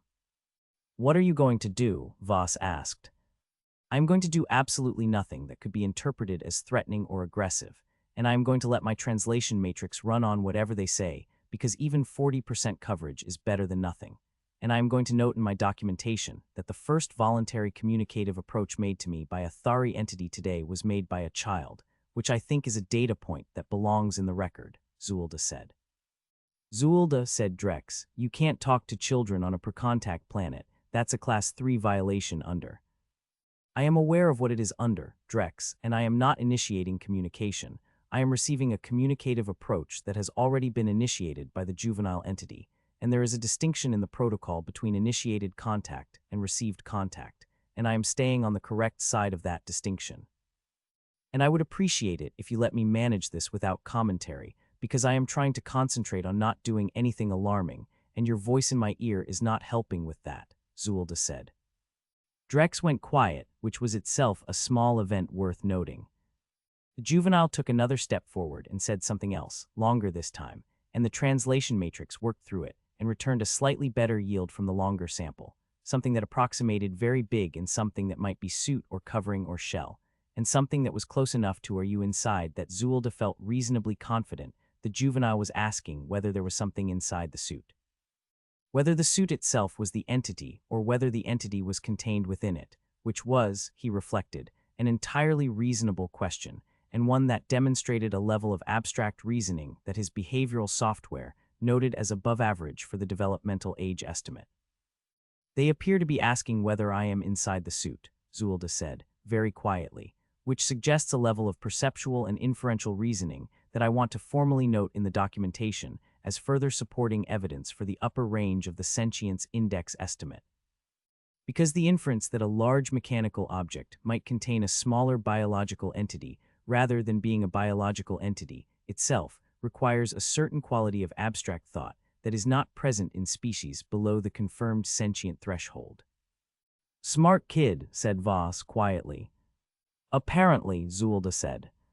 The two smaller juveniles had moved up alongside the larger one now, and all four were looking at him with the focused collective attention of a small committee that had decided to approach the question of what he was as a collaborative project. And he stood there and let them look and ran his passive scanner array and collected every piece of biological and behavioral data the array could gather without active emission,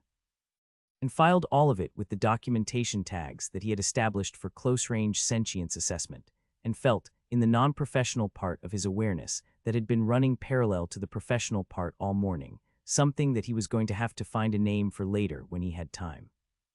It was at this point that the administrator arrived. He had been tracking a signature approaching from the direction of the largest of the administrative buildings for several minutes, a single Thari entity moving with the purposeful and directed stride of someone who had decided they were going to do something and was en route to do it. And when the entity emerged into the civic space, and he got his first clear visual assessment, he updated his earlier behavioral categorization from approaching with intent to approaching with significant bureaucratic energy, because the entity was wearing what his cultural assessment software classified as formal institutional attire, and was carrying what appeared to be a collection of documents, and was projecting, even at 30 meters distance. The specific quality of a person who has a process and intends to follow it regardless of the circumstances. I have a new contact, Zuillda said, a single Thari adult individual approaching from the administrative building cluster, wearing what appears to be formal institutional attire, carrying documents, and moving with a directed purposefulness that my behavioral software is categorizing as official engagement rather than threat response, which makes this entity distinct from every other adult Thari I have encountered today, and I am interested to see what they do. What do they look like? Drex asked, the performance quality back in his voice now that the quieter moment with the juveniles had been interrupted by something new. They are of average Thari height and build. The attire is notably more formal than anything else I have observed in the settlement today. There appears to be some kind of insignia or marking on the upper garment that my cultural assessment software is tentatively categorizing as institutional rank indicator, and they are carrying what I estimate to be 6 to 8 individual documents of varying size, and their expression. As best as I can read it at this distance, and with the limited behavioral baseline I have for Thari facial communication, is the expression of a person who has a job to do and considers the job to be important, Zuillda said. A bureaucrat, said Voss, with the fondness of someone who has recognized a kindred spirit at a distance. Possibly, Zuillda said, and if so they are the most courageous bureaucrat I have encountered in my professional career, because walking toward me with documents while 15 armed officers maintain a perimeter at 60 meters requires either significant institutional commitment or a genuinely remarkable absence of self-preservation instinct, and I am inclined to give them the benefit of the doubt and assume the former. The administrator and Zuillda had decided that was the working designation he was going to use, because it was the most accurate characterization his assessment could support, stopped at approximately 10 meters distance, and looked up at him with an expression that his behavioral software, now getting a clear facial read at close range,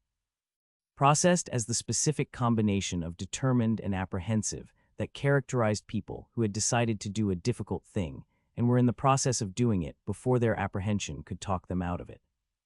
The administrator said something, and the translation matrix processed it, and the yield was better than any translation return Zuillda had gotten all morning, because the administrator was speaking slowly and clearly in the manner of someone who was accustomed to being understood and wanted to ensure they were understood now, and the matrix pulled approximately 60% coverage from the sample, which was above its rated capability, and which Zuillda suspected was a function of the administrator's deliberate articulation more than any improvement in the matrix's performance. What came back was unknown entity, settlement authority, jurisdiction, document, comply, and what the matrix flagged as a strong possibility of the word trespass or unauthorized or violation, and Zuillda assembled these fragments into the most coherent interpretation. The data would support and arrived at the conclusion that the administrator was informing him that he was in violation of some municipal or jurisdictional regulation, and was being formally served with a document to that effect. Threshold, Zuillda said, in the voice of a man who has found something so perfectly consistent with his own professional experience that he can only respond to it with the respect it deserves. I want to report that I am being served with what appears to be a notice of municipal violation or trespass by a Thari administrative official who has approached me with formal documentation, while 15 armed officers maintain a perimeter and 4 juvenile entities observe from a doorway. And I want to note that this is, by a significant margin, the most relatable thing that has happened to me today. There was a pause, and then Drex said, "He's being issued a citation," and the laughter that followed was the broad, genuine kind, not the performed kind. Drex and Voss both, and Zuillda could hear Caleb making a sound in the background that was not quite laughter but was in the same family. "I want everyone to appreciate," Zuillda said, maintaining his stillness as the administrator held the document up toward him with both hands in a manner that was clearly intended to be formal and official, and was managing to be exactly that despite everything, that this individual has walked across an open civic space toward a 3.8-meter unknown entity that shot at by the law enforcement community to hand me what is in all probability a trespass notice. And I want it in my documentation that the Thari administrative class demonstrates a commitment to institutional process that I find professionally admirable and personally somewhat humbling. "Are you going to take the document?" Voss asked. "I cannot take the document because my manipulator appendages in this suit are not calibrated for handling objects at the scale the document requires without significant risk of destroying it, and the irony of being issued a formal notice that I am physically incapable of receiving without damaging is not lost on me," Zuillda said, and extended one of his secondary manipulators toward the document as carefully as he could manage, which caused the administrator to take one sharp step backward before professional commitment reasserted itself, and they stepped forward again, and held the document out once more with the specific expression of someone who has made a decision and is sticking to it. "I am attempting to receive the document," Zuillda said, and the administrator is demonstrating what I can only describe as exceptional professional resolve in continuing to offer it despite everything about this interaction that would justify a different choice. And I want to formally commend their commitment to process under what are objectively very unusual circumstances. Zuillda, said Drex, with the quality of someone who had been laughing and had arrived at the other side of the laughter at a different place than he had started, I want to ask you something, and I want you to know I'm asking it seriously. Go ahead, Zuillda said, maintaining his careful focus on the document transfer attempt. When you look at these people, the administrator, the kids, the officers following you around all morning doing their jobs, what do you actually think about them? Not professionally, not for the documentation, just what do you actually think? Drex said. Zuillda was quiet for a moment. The administrator stood in front of him with the document, and the 4 juveniles watched from their doorway, and the 15 officers held their perimeter, and the settlement of 7 Theta 9 existed around all of them in the full complexity of a place, where people lived and worked and built things, and taught their children, and organized their civic spaces, and took their institutional responsibilities seriously even when the thing they were serving documents to was 3.8 meters tall and had no idea what the document said. I think, Zuillda said, carefully and honestly, that they are doing exactly what any rational species does when something unknown enters their environment, which is to say they are responding to it with the tools their civilization has developed for managing the unknown. And those tools include law enforcement and administrative process, and the specific bravery of curious children, and the specific different bravery of bureaucrats who believe in their institutions enough to serve trespass notices to things they have never seen before. And I think that the species that builds those kinds of tools and uses them in those kinds of circumstances is not a species that any honest assessment can describe as anything other than what it is, which is a people. And I think that is all I have to say about it that isn't already in my documentation. The channel was quiet for a long moment after that, and in the quiet the administrator slowly lowered the document and looked up at him, and whatever the administrator saw in the sensor cluster that served as Zuillda's face in this suit, it was apparently something that produced a response the translation matrix caught a fragment of, a single word that came back with unusual confidence given the matrix's general unreliability. A word that the matrix translated as something between waiting and what now and what happens next, and Zuillda thought that was probably the most accurate summary of the situation available in any language. I don't know, he said to the administrator, through his external speaker at minimum volume, in his own language that they couldn't understand, because sometimes you answered a question even when the person asking it couldn't hear the answer. I genuinely don't know. The transmission from MEC Regional Operations came through while Zuillda was on his 7th transect, which was located in the southern quarter of the settlement, where the developed area thinned out into a mixed zone of light industrial structures, and what his cultural assessment software was categorizing as market or commercial exchange facilities. Low, wide buildings with open frontages that showed evidence of regular high-volume use in the wear patterns of their threshold surfaces and the accumulated material residue of ongoing commercial activity in their immediate surroundings. He had been collecting geological array data and biological samples and running his continuous electromagnetic analysis, and doing all of it while maintaining awareness of the officer perimeter and the administrator, who had followed him at a distance since the civic space encounter, with the persistent and slightly forlorn quality of someone who had not achieved their objective, and had not yet decided whether to try again or classify the attempt as a loss and move on. The transmission came through Caleb, as all formal MEC communications did, routed from the Regional Operations Center through the ship's comm array and down to Zuillda's suit receiver, and it was preceded by the specific 3-tone signal that MEC used to indicate a communication originating from a management-level source rather than an operational one. A distinction that Zuillda had learned in his first week at MEC meant that whatever followed was going to be delivered in a particular kind of language that had been reviewed by at least one person whose job title included the word communications or relations or both. Zuillda, Caleb said, with the careful tone of a handler introducing something he has concerns about, I have a live transmission from MEC Regional Operations Director Solon Price, who has requested a direct communication with you regarding the current assessment status. And I want to note before I connect you that Director Price has been briefed on the situation by the regional legal team and by MEC's acquisitions division, and is coming to this conversation with a specific set of priorities that I think it would be useful for you to be aware of going in. What priorities specifically? Zuillda said, pausing his geological array to give the conversation the attention it deserved, and watching his sensor tracking show the officer perimeter pausing with him in the coordinated way it had developed over the course of the morning. The officers apparently having concluded that, when he stopped moving, the appropriate response was to stop moving too, which was an adaptive tactical decision he continued to find professionally admirable. Director Prace's primary interest is in the geological assessment data and the extraction timeline implications, and his secondary interest is in understanding the biological situation well enough to brief MEC's board on exposure levels. And I want to be clear that, when I say secondary interest, I mean it is second in order of discussion rather than second in importance to the company. Because my understanding from the legal team's position as Prace described it to me is that the biological situation is actually the dominant concern from a liability standpoint, and the geological data, while extremely significant, is significant in the context of the biological situation rather than independently of it, Caleb said, and then paused in the way he paused when he had something else to say that he was deciding whether to say, and then said it. I also want to mention that Director Prace has a communication style that you may find somewhat different from the style of the operational conversations you and I have been having today, and I would ask you to engage with that style charitably and professionally. Caleb, Zuillda said, in 14 years of field assessment work, I have communicated with a considerable number of regional operations directors, and I have developed a working understanding of the communication style you are describing, and I want to assure you that I will engage with Director Prace with the full professionalism that my position requires.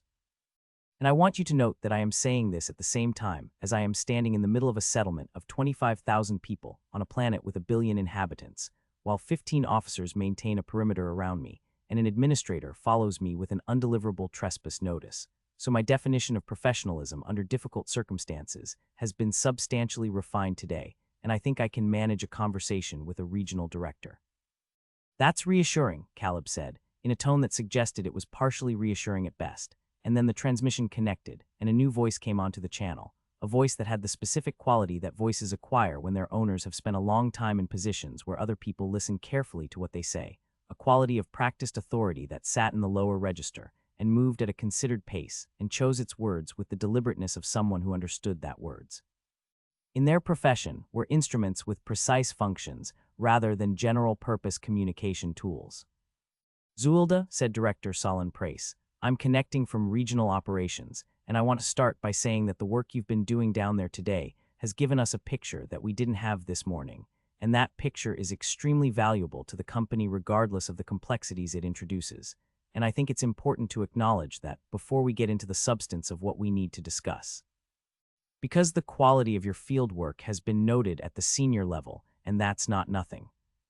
I appreciate that, Director, Zuillda said, in the neutral professional tone he reserved for conversations where the opening had been designed to create a particular emotional context, and he wanted to receive it without being shaped by it. Good, said Prace, moving forward with the efficiency of someone who had noted that the opening had landed without producing the warmth it was intended to produce, and had decided to proceed without it. Then let me get to the substance, which is that I've reviewed your preliminary findings in detail, and I want to confirm several key points so that we're working from the same understanding, and the first point is the geological data, which I want you to walk me through in your own words, because I've seen the numbers, and I want to hear the professional assessment behind them from the person who collected them. Zuillda walked him through the geological data. He did it thoroughly and accurately, and in the precise technical language that a proper geological assessment required, which meant that the conversation was, for approximately 8 minutes, a genuinely professional exchange between a field assessor and an operations director about subsurface mineral formation analysis, rare element concentration gradients, extraction depth profiles, and projected yield calculations. And during those 8 minutes, it was possible to inhabit the conversation as a straightforward professional discussion without the other things pressing in, and Zuillda inhabited it that way because it was the data he had collected, and the data deserved accurate representation regardless of what was going to happen around the edges of it. When he finished, Prace was quiet for a moment in the way that people are quiet when a number has confirmed what they hoped, and they are allowing themselves to register the confirmation before responding to it. And then he said, "Those are exceptional figures, Zuillda, and I want you to know that exceptional in this context means what you probably know it means in terms of where this deposit ranks against MEC's broader portfolio. And the board is going to receive this data, with a level of interest that will translate directly into operational priority for this asset. I understand, Zuillda said. Now, said Prace, and his voice shifted in the way that voices shift when a conversation moves from the part that was comfortable to the part that requires more careful navigation. I want to discuss the biological findings, and I want to do that in a way that is direct and professional because I think that serves both of us better than anything else, and the direct and professional version is this. We have a situation on the ground that introduces complications into the operational picture, and I want to understand from you, as the qualified professional on the ground, what the realistic parameters of those complications are. Director, Zuillda said, and his voice had the quality of someone who has been waiting for a specific conversation to arrive and is ready for it. I want to engage with that question honestly and completely, and the honest and complete answer requires me to use specific terminology rather than the word complications, because I think precision serves both of us better in this context, and the precise description of what I have found today is as follows. The planet designated MEC-Catalogue 7 Theta 9 supports an intelligent species that I have designated the Thari, with a population of between 900 million and 1.2 billion individual entities, a galactic sentience index score of between 78 and 83 based on my most recent close-range assessment, a functioning civilization at approximately the early industrial development stage, and all the characteristics of social, institutional, and cultural complexity that accompany a species at that developmental level, and under Galactic Survey Authority, code those findings do not introduce complications into the operational picture. They fundamentally alter the operational picture in ways that cannot be characterized as complications because that word implies something that can be worked around, and what I am describing cannot be worked around. There was a silence, and Zuillda had the sense of a person on the other end of a transmission recalibrating their approach in real time, the sense of practiced authority encountering data that its practiced approach was not fully equipped to process and taking a moment to find new footing. I appreciate the precision, Prace said eventually, and his voice had found its footing again, on ground that Zuillda recognized as the ground of someone who has been briefed by a legal team and is deploying that briefing, and I want to engage with it in kind, which means I want to be direct about MEC's legal position as the acquisitions team and the legal review have characterized it. And that position is that the acquisition of 7 Theta 9 was conducted in full compliance with the regulatory framework that was in effect at the time of acquisition, that the survey documentation filed with MEC regional operations met the acceptance standards applied to survey documentation at the time of its filing, and that MEC's legal claim to this asset is grounded in 41 years of uncontested documentation that establishes our operational rights under the existing acquisition framework, and that while the biological findings you are reporting today are significant and will be fully incorporated into our operational planning, they do not in MEC's legal assessment retroactively invalidate the acquisition basis or the operational rights that flow from it. Zuillda let this sit for a moment, not because he was surprised by it, because he was not surprised by it at all, but because it deserved a moment of genuine consideration before he responded to it, and because the considerations it deserved were ones he wanted to be sure he had properly examined before he articulated them on a channel that he knew was being recorded at both ends.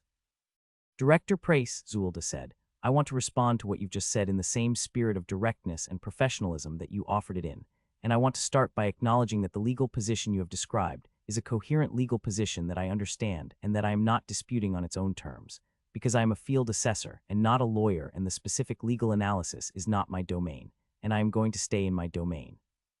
which is the scientific and professional assessment domain, and in that domain I want to be clear about several things. Go ahead, said Prace. The first thing I want to be clear about is that the Thari Sentience Index score of 78 to 83 places this species in the same general range as several species that are currently full members of the Galactic Survey Authority's Protected Species Register, and that the characteristics I have observed and documented today are consistent with, and in some respects exceed the complexity profiles of those registered species. Which means that the scientific basis for Thari protected classification is not a marginal or debatable finding, but a robust and well-supported one that I am prepared to defend to the full professional standard required by any review process, Zuillda said, moving his geological array to its next sample point, and deploying it with the automatic efficiency of someone who has done this enough times that the physical part of the work runs independently of the cognitive part.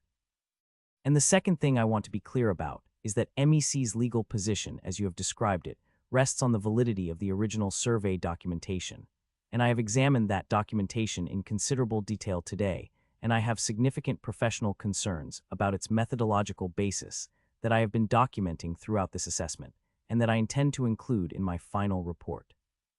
And those concerns are concerns about the adequacy of the survey against the standards of its own time, not against current standards, which I think is a distinction that MEC's legal team will want to be very clear about before they commit to a position that depends on the documentation's validity. Price was quiet again, and this time the quality of the quiet was the quality of a person who has received information that has affected the ground their position is standing on and is assessing the new stability of that ground. You're saying the survey doesn't hold up against its own period's standards, Price said. I am saying that the biological assessment component of the survey does not meet the minimum methodological requirements established by the GSA standards that were in effect at the time of its filing, yes. And I am saying that I have documented this finding in detail, and that the documentation includes a comparison between what the standards required and what the survey actually contains, and that comparison is not favorable to the survey, Zuillda said. That's a significant claim, Price said. It is a claim that I would not make if I were not prepared to support it fully with documented evidence, Director, because my professional reputation is what I have, and I do not stake it on claims I cannot support. And I want to note that the evidence I am describing is contained in MEC's own archived survey documentation, and is therefore available to anyone who chooses to look at it carefully. And the reason I am the one describing it today is simply that I am the first person in 41 years who has looked at it carefully, which is a situation that MEC's legal team may also want to factor into their position, Zuillda said.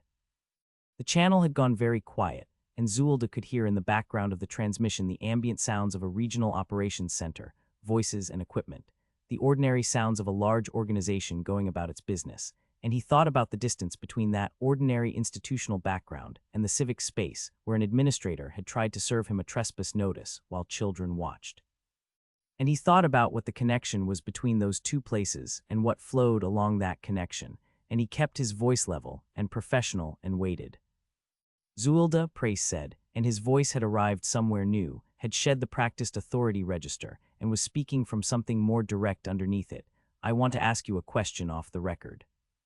I want to note, Zuillda said, that I don't have an off-the-record setting. My suit recorder is running continuously as required by GSA field assessment protocol, and everything said on this channel is captured in that record. And I am telling you this because I want you to make an informed decision about what you say next rather than saying something under the impression of privacy that the actual situation does not provide. There was a pause, and then Price said, "Of course," in a voice that had reclosed around its practice quality, and then said, "I'll have my team follow up with Caleb on the timeline for your final report, and I want to say again that the quality of your fieldwork today has been noted, and will be in touch." And the transmission ended with the three-tone signal that bookended all management-level communications and left the channel with the quality of a room after someone significant has left it. Nobody said anything for a moment. "Drex," Zuillda said. "Yeah," said Drex.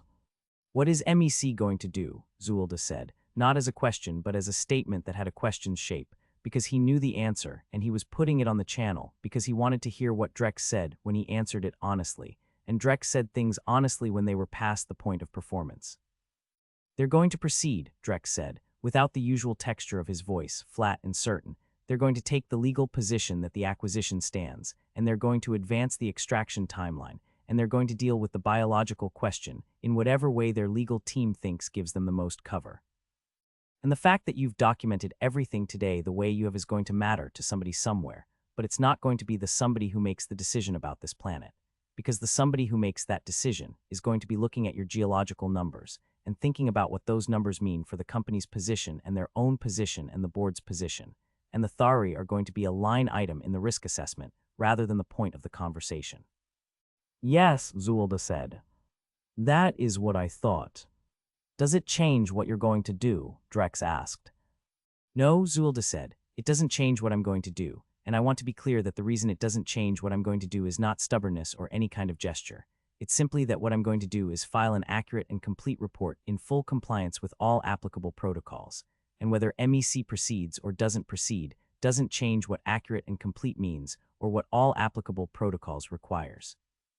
Those things are defined independently of what MEC intends, and I intend to meet the definitions. All applicable protocols, Voss said, with the quality he had used when he said it before, the quality of someone who has been thinking about what that phrase means and has arrived at a fairly clear idea. All applicable protocols, Zuillda confirmed, and packed his geological array and moved to his 8th transect location, and the officer perimeter moved with him, and the administrator followed at their distance, and above him in orbit the meridian threshold held its position. And in a regional operations center somewhere in the network of MEC's institutional infrastructure director, Solon Price, was making calls to people whose decisions would matter enormously to a billion people who had no idea those decisions were being made. And Zuillda walked through their settlement and collected his data and thought about what accurate and complete meant and what all applicable protocols required and what he was going to do about both when the time came. "For what it's worth," said Caleb, in a voice that had shed most of its procedural careful quality and was speaking from somewhere underneath it that Zuillda had not heard from Caleb before, "I think the survey was garbage, and I think Price knows the survey was garbage, and I think the legal team knows the survey was garbage, and I think everyone who has looked at it today knows what it was and what it wasn't, and I want that on the channel record." Zuillda stopped walking for a moment. "Thank you, Caleb," he said. "Don't thank me," Caleb said, the procedural voice coming back over the other one like a door closing carefully rather than slamming. "I have 17 forms to file before end of shift, and at least 4 of them are your fault." "Noted," Zuillda said, and kept walking, and somewhere under the professional register of his voice was something that was not quite a smile but was in the same neighborhood, and he let it be there without examining it too closely because there was still work to do, and the work required his full attention, and he was, whatever else was true about today, a professional, and that was not going to change regardless of anything. The 8th transect was the last one that fell within the settlement boundary, and after it, the remaining survey coordinates took him back out through the settlement's northern edge into the agricultural margins, and then beyond into the open terrain where the geology was cleaner and the data collection was straightforward and nobody was going to shoot at him. A prospect that his nervous system was receiving with considerably more enthusiasm than his professional obligations technically required him to express. He had been on the surface of 7 Theta 9 for a little over 9 hours by this point, and in those 9 hours he had been shot at 4 times, served with a municipal violation, notice he couldn't read, followed by 15 law enforcement officers and 1 administrator with unrequited documentary ambitions, observed by 4 children whose curiosity had affected him more than he was going to put in any report, and had a conversation with a regional operations director whose subtext had been louder than his text in ways that Zuillda had been thinking about ever since the transmission ended. The officer perimeter had thinned over the course of the afternoon.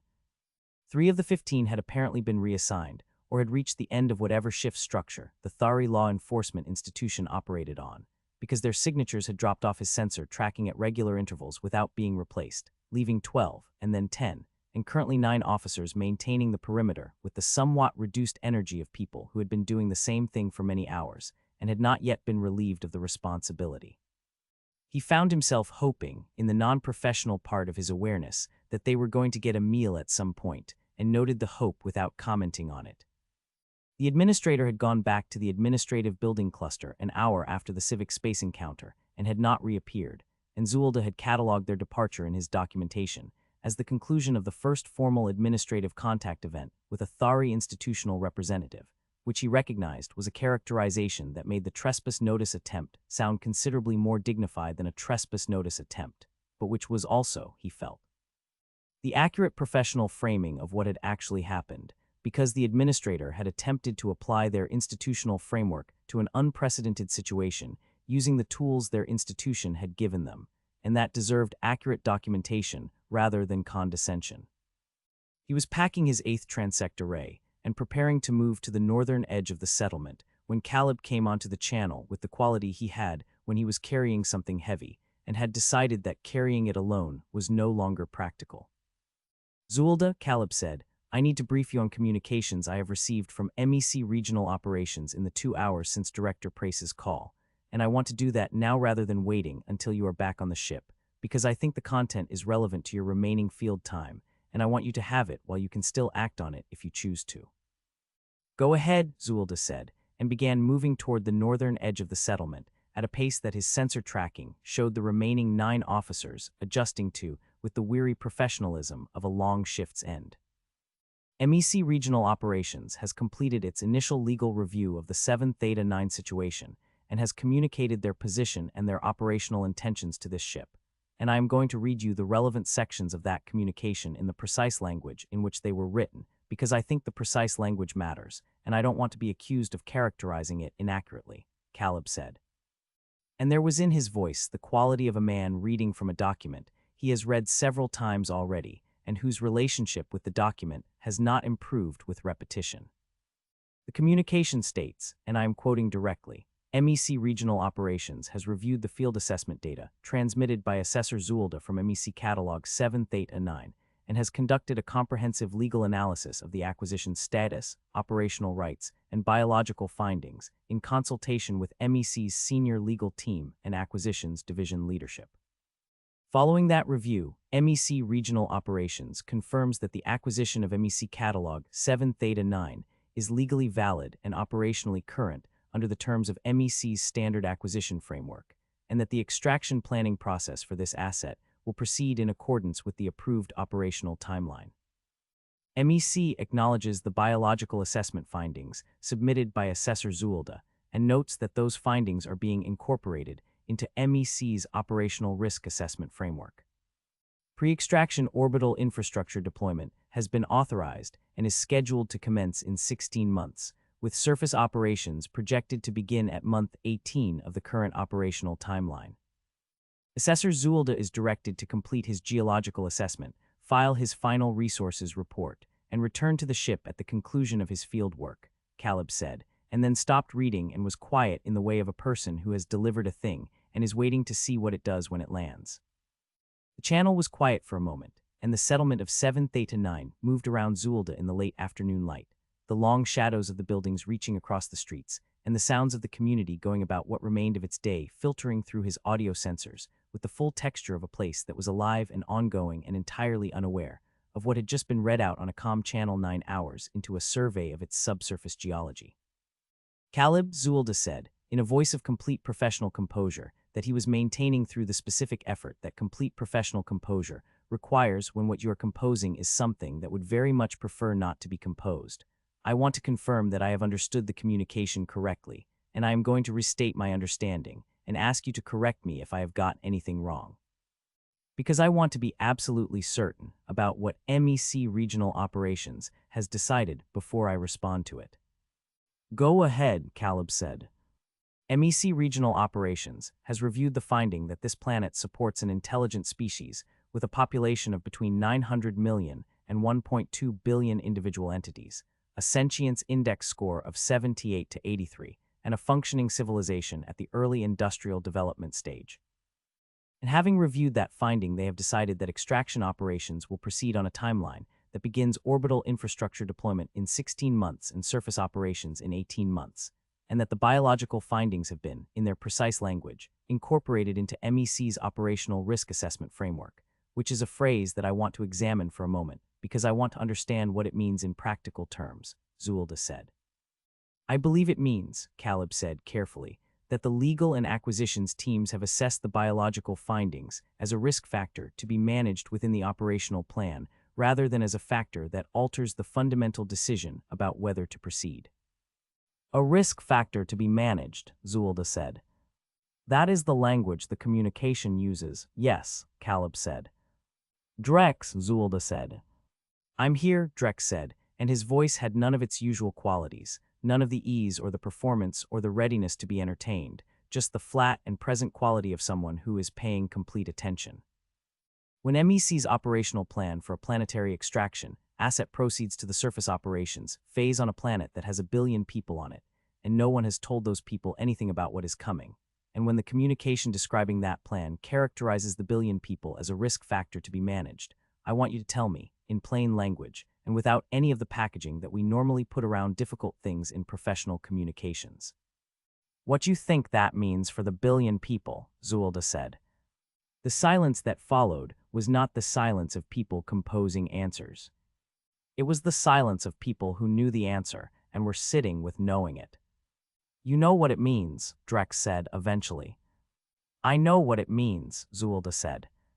I want someone else to say it. It means, Voss said, and his voice had the quality of someone speaking carefully because the words are heavy and they want to carry them accurately, that MEC intends to extract the resources from this planet on their timeline regardless of the Thari population, and that the operational plan does not include any provision for what happens to 1 billion people when a full-scale extraction operation begins on the planet they live on. And that characterizing them as a risk factor means that the question MEC's legal and operational teams have been working on is not what happens to the Thari, but what happens to MEC if the Thari situation becomes a liability, which is a very different question with very different answers. Yes, Zuillda said. That is what it means. Caleb, Drex said, with a directness that was different from his usual manner with Caleb, stripped of the lazy authority he normally deployed in speaking instead with the directness of someone who wants a straight answer, and is not going to accept a procedural substitute for one. Did the communication from regional operations include any mention of Galactic Survey Authority notification requirements, or any reference to the GSA Protected Species protocols? Or any indication that MEC intends to fulfill the mandatory contact and assessment review obligations that are triggered by Zuillda's biological findings? The communication did not include any specific reference to GSA notification requirements or protected species protocols, Caleb said, in a voice that had become very precise and very careful in the way that voices become when their owner is aware that what they are saying is being recorded and may be read by people who are not currently on the channel. It didn't mention the GSA at all, Drex said. The communication did not mention the Galactic Survey Authority in any context, Caleb said. That's interesting, Drex said, because my understanding, and I want to be clear that I'm not a regulatory specialist, and Zuillda should correct me if I'm wrong, is that the GSA mandatory notification for a sentience finding above the 10,000 entity threshold is not an optional step that companies can choose to include or exclude from their operational planning. It is a legal obligation that attaches to the finding itself regardless of what the company that commissioned the assessment intends to do about the finding, and that the obligation to notify the GSA rests not just on MEC as the commissioning company, but on the individual assessor who made the finding. And I am saying this out loud on the channel because I think it is information that everyone should have, and I want it in the record that I said it. Your understanding, Zuillda said, with the quality of a professor confirming a student's accurate recitation of a difficult principle, is entirely correct, and I appreciate you articulating it clearly for the record, and I want to add to your articulation the specific regulatory language, which is that under GSA Survey Code Section 9, Paragraph 4.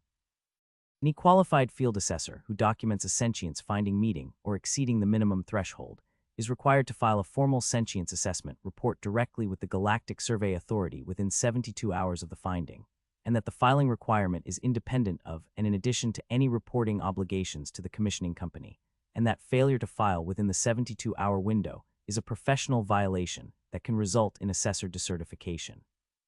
And that filing within the window is a professional obligation that no instruction from a commissioning company can legally override. 72 hours, Voss said. From the time of the finding, Zuillda confirmed. When was your finding? Voss said, with the quality of someone doing arithmetic whose answer they already know. My preliminary sentience finding, at the threshold that triggers the filing requirement, was made approximately 9 hours and 40 minutes ago, when my biological complexity assessment first returned data consistent with confirmed sentient classification, Zuillda said, which means I have approximately 62 hours and 20 minutes remaining in my filing window. Which is a comfortable margin, and I want to note that I have been aware of this obligation and this timeline throughout the day and have been managing my documentation accordingly. Zuillda, Caleb said, with the voice of a man standing at a junction he has been able to see coming for several hours and has not been able to figure out how to avoid. I need to ask you directly, and I need to ask it as a question about your intentions rather than as a question about regulatory requirements, because the regulatory requirements are clear and I understand them, and what I need to understand is what you intend to do. Caleb, Zuillda said, with the same directness, I intend to complete my geological assessment, file my final resources report to MEC as directed, and simultaneously file my sentience assessment report to the Galactic Survey Authority within the 72-hour window required by GSA Survey Code, and I want to be clear that I am not framing this as a choice or a decision, because it is not a choice or a decision. It is a professional obligation that I am legally and professionally required to fulfill, and the question of whether MEC regional operations would prefer I not fulfill it is a question that does not have any bearing on whether I fulfill it, because my professional obligations do not have an opt-out provision for cases where the commissioning company finds the obligation inconvenient. Regional operations is going to have a significant response to that, Caleb said. Regional operations is welcome to have whatever response they like, Zuillda said, and I will engage with that response professionally and thoroughly when it arrives. And in the meantime, I have 2 transects remaining, and I intend to complete them because my geological assessment is not yet finished, and I am a professional, and I finish what I start. I want to ask something, Voss said, with the tone he used when he had been thinking about something for a while and had decided to put it into words. And the question is about the GSA filing and what it actually does mechanically when you file it, because I want to understand what happens after. When a sentience assessment report is filed with the Galactic Survey Authority, Zuillda said, moving through the settlement's northern edge now where the buildings were thinning and the agricultural margins were reappearing, the 9 remaining officers maintaining their perimeter in the long light of the late afternoon with the stoic persistence that had characterized them all day. The GSA's automated intake system logs the filing and issues a case number, and then several things happen in sequence. The first of which is that an automated freeze notice is issued to all parties listed in the planetary acquisition record for the planet in question, which in this case means MEC, and the freeze notice suspends all pending operational activities related to the planet pending the outcome of the sentience assessment review. And the second thing that happens is that the original survey documentation for the planet is automatically flagged for methodology review. And the third thing that happens is that the GSA's First Contact Protocol Division is notified, and a First Contact Assessment Team is assigned to the case, and all of these things happen automatically upon filing and cannot be reversed or suspended by any party other than the GSA itself. The freeze notice goes to MEC automatically, Drek said. Upon filing, yes, Zuillda said. And it suspends the extraction timeline, Drek said. All pending operational activities related to the planet, yes, which includes the pre-extraction orbital infrastructure deployment authorized by MEC Regional Operations approximately 2 hours ago, Zuillda said. So the 16-month deployment timeline, Voss said, goes away. The freeze notice would suspend it pending the review outcome, yes, Zuillda said, and the review process for a sentience finding of this complexity and population scale has a minimum duration that I estimate at several years. And the outcome of the review, given the biological data I have documented today and the methodology questions I have raised about the original survey, is not something I would characterize as uncertain. And MEC can't stop you from filing, Drek said. MEC cannot legally instruct me not to file, because the filing obligation is a personal professional obligation that sits outside my employment relationship with MEC and is governed by my assessor certification rather than my contract. And any instruction from MEC that attempted to prevent me from fulfilling a GSA-mandated filing requirement would itself constitute a regulatory violation on MEC's part, which I think their legal team is aware of. Which is possibly why Director Prace's communication carefully avoided mentioning the GSA at all rather than explicitly instructing me not to file, Zuillda said. He was hoping you wouldn't notice the obligation, Voss said. Or hoping I would notice it and choose professional self-preservation over professional obligation, which is a calculation that people in positions like Prace's sometimes make about people in positions like mine, and which in this case has not produced the outcome he may have been hoping for, Zuillda said. Zuillda, Drek said, and his voice was entirely stripped of everything now, none of the ease or the entertainment, or the reflexive distance that characterized most of what he said, speaking from whatever was underneath all of that with a directness that Zuillda had not heard from him in the 2 weeks since he had come aboard. I want to say something to you, and I want you to receive it as what it is, which is an honest thing said by a person who has not been, if we are being truthful about it, particularly decent to you since you came on this ship. And the thing I want to say is that what you are doing is the right thing, and that I know it is going to cost you something professionally with MEC regardless of whether your obligations protect you from the worst of it, and that I think you know that and you are doing it anyway. And I want to say that I think that is the correct decision, and I respect it. Zuillda walked in silence for a moment through the last of the settlement's northern edge, past the final structures, and into the agricultural margins, where the crops were catching the low afternoon light, and the soil under his feet was sitting above one of the most extraordinary mineral deposits he had ever surveyed. And the 9 officers walked with him at their 60 meters, and the settlement receded behind him with all its roads and buildings and glass windows and civic spaces, and children in doorways and administrators with undeliverable documents, all of it going about the end of its day with the complete and ordinary confidence of a place that expected tomorrow to arrive. Drex, Zuillda said. Yeah, said Drex. I've been 4th on the list before, Zuillda said, and I imagine I will be 4th on the list again after this, and I want to be clear that I don't particularly enjoy it, but I have been doing this work for 14 years, and in 14 years I have filed accurate reports, and I have met my professional obligations, and I have not once submitted a document that said something other than what the data supported. And I don't intend to start today because a regional operations director has a preferred outcome and a legal team that is working hard to construct a framework around it. And the reason I don't intend to start today is not heroism or stubbornness. It is simply that I am a professional, and that is what professionals do, and the Thari are what they are regardless of what any document says about them or doesn't say about them, and the data I have collected today says what it says. And I am going to file it. Nobody said anything for a moment, and the channel had a quality to it that it had not had since Zuillda had come aboard the threshold, a quality of people being in the same place and meaning it rather than simply occupying the same operational frequency, and Zuillda noted it without examining it too closely because he had 2 transects remaining, and the light was going to be gone in 3 hours, and he needed the data from both before he could put together a complete picture. Also, Zuillda said, because the channel needed something and he had something available, I want to formally note that I have now been followed for 9 hours and 40 minutes by law enforcement officers who have not been relieved for a meal break or a rest period, and who have maintained their perimeter with complete professionalism throughout. And I want it in my documentation that the Thari institutional commitment to duty under extended and unprecedented operational conditions is, by any civilizational complexity metric, exemplary, and that whoever is running their law enforcement training program is doing an excellent job.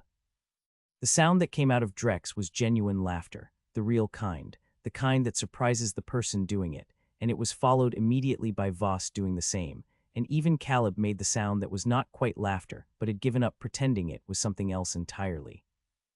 Zuillda walked out into the open terrain of 7 Theta 9, with the last of the afternoon light on the extraordinary geology beneath his feet and the sounds of people laughing in his ear, and the 9 officers falling back at the settlement's edge because they had apparently reached the limit of their jurisdiction. And he thought that all things considered, and there were a great many things to consider, today had been one of the more significant days of his professional career, and that the work was almost done.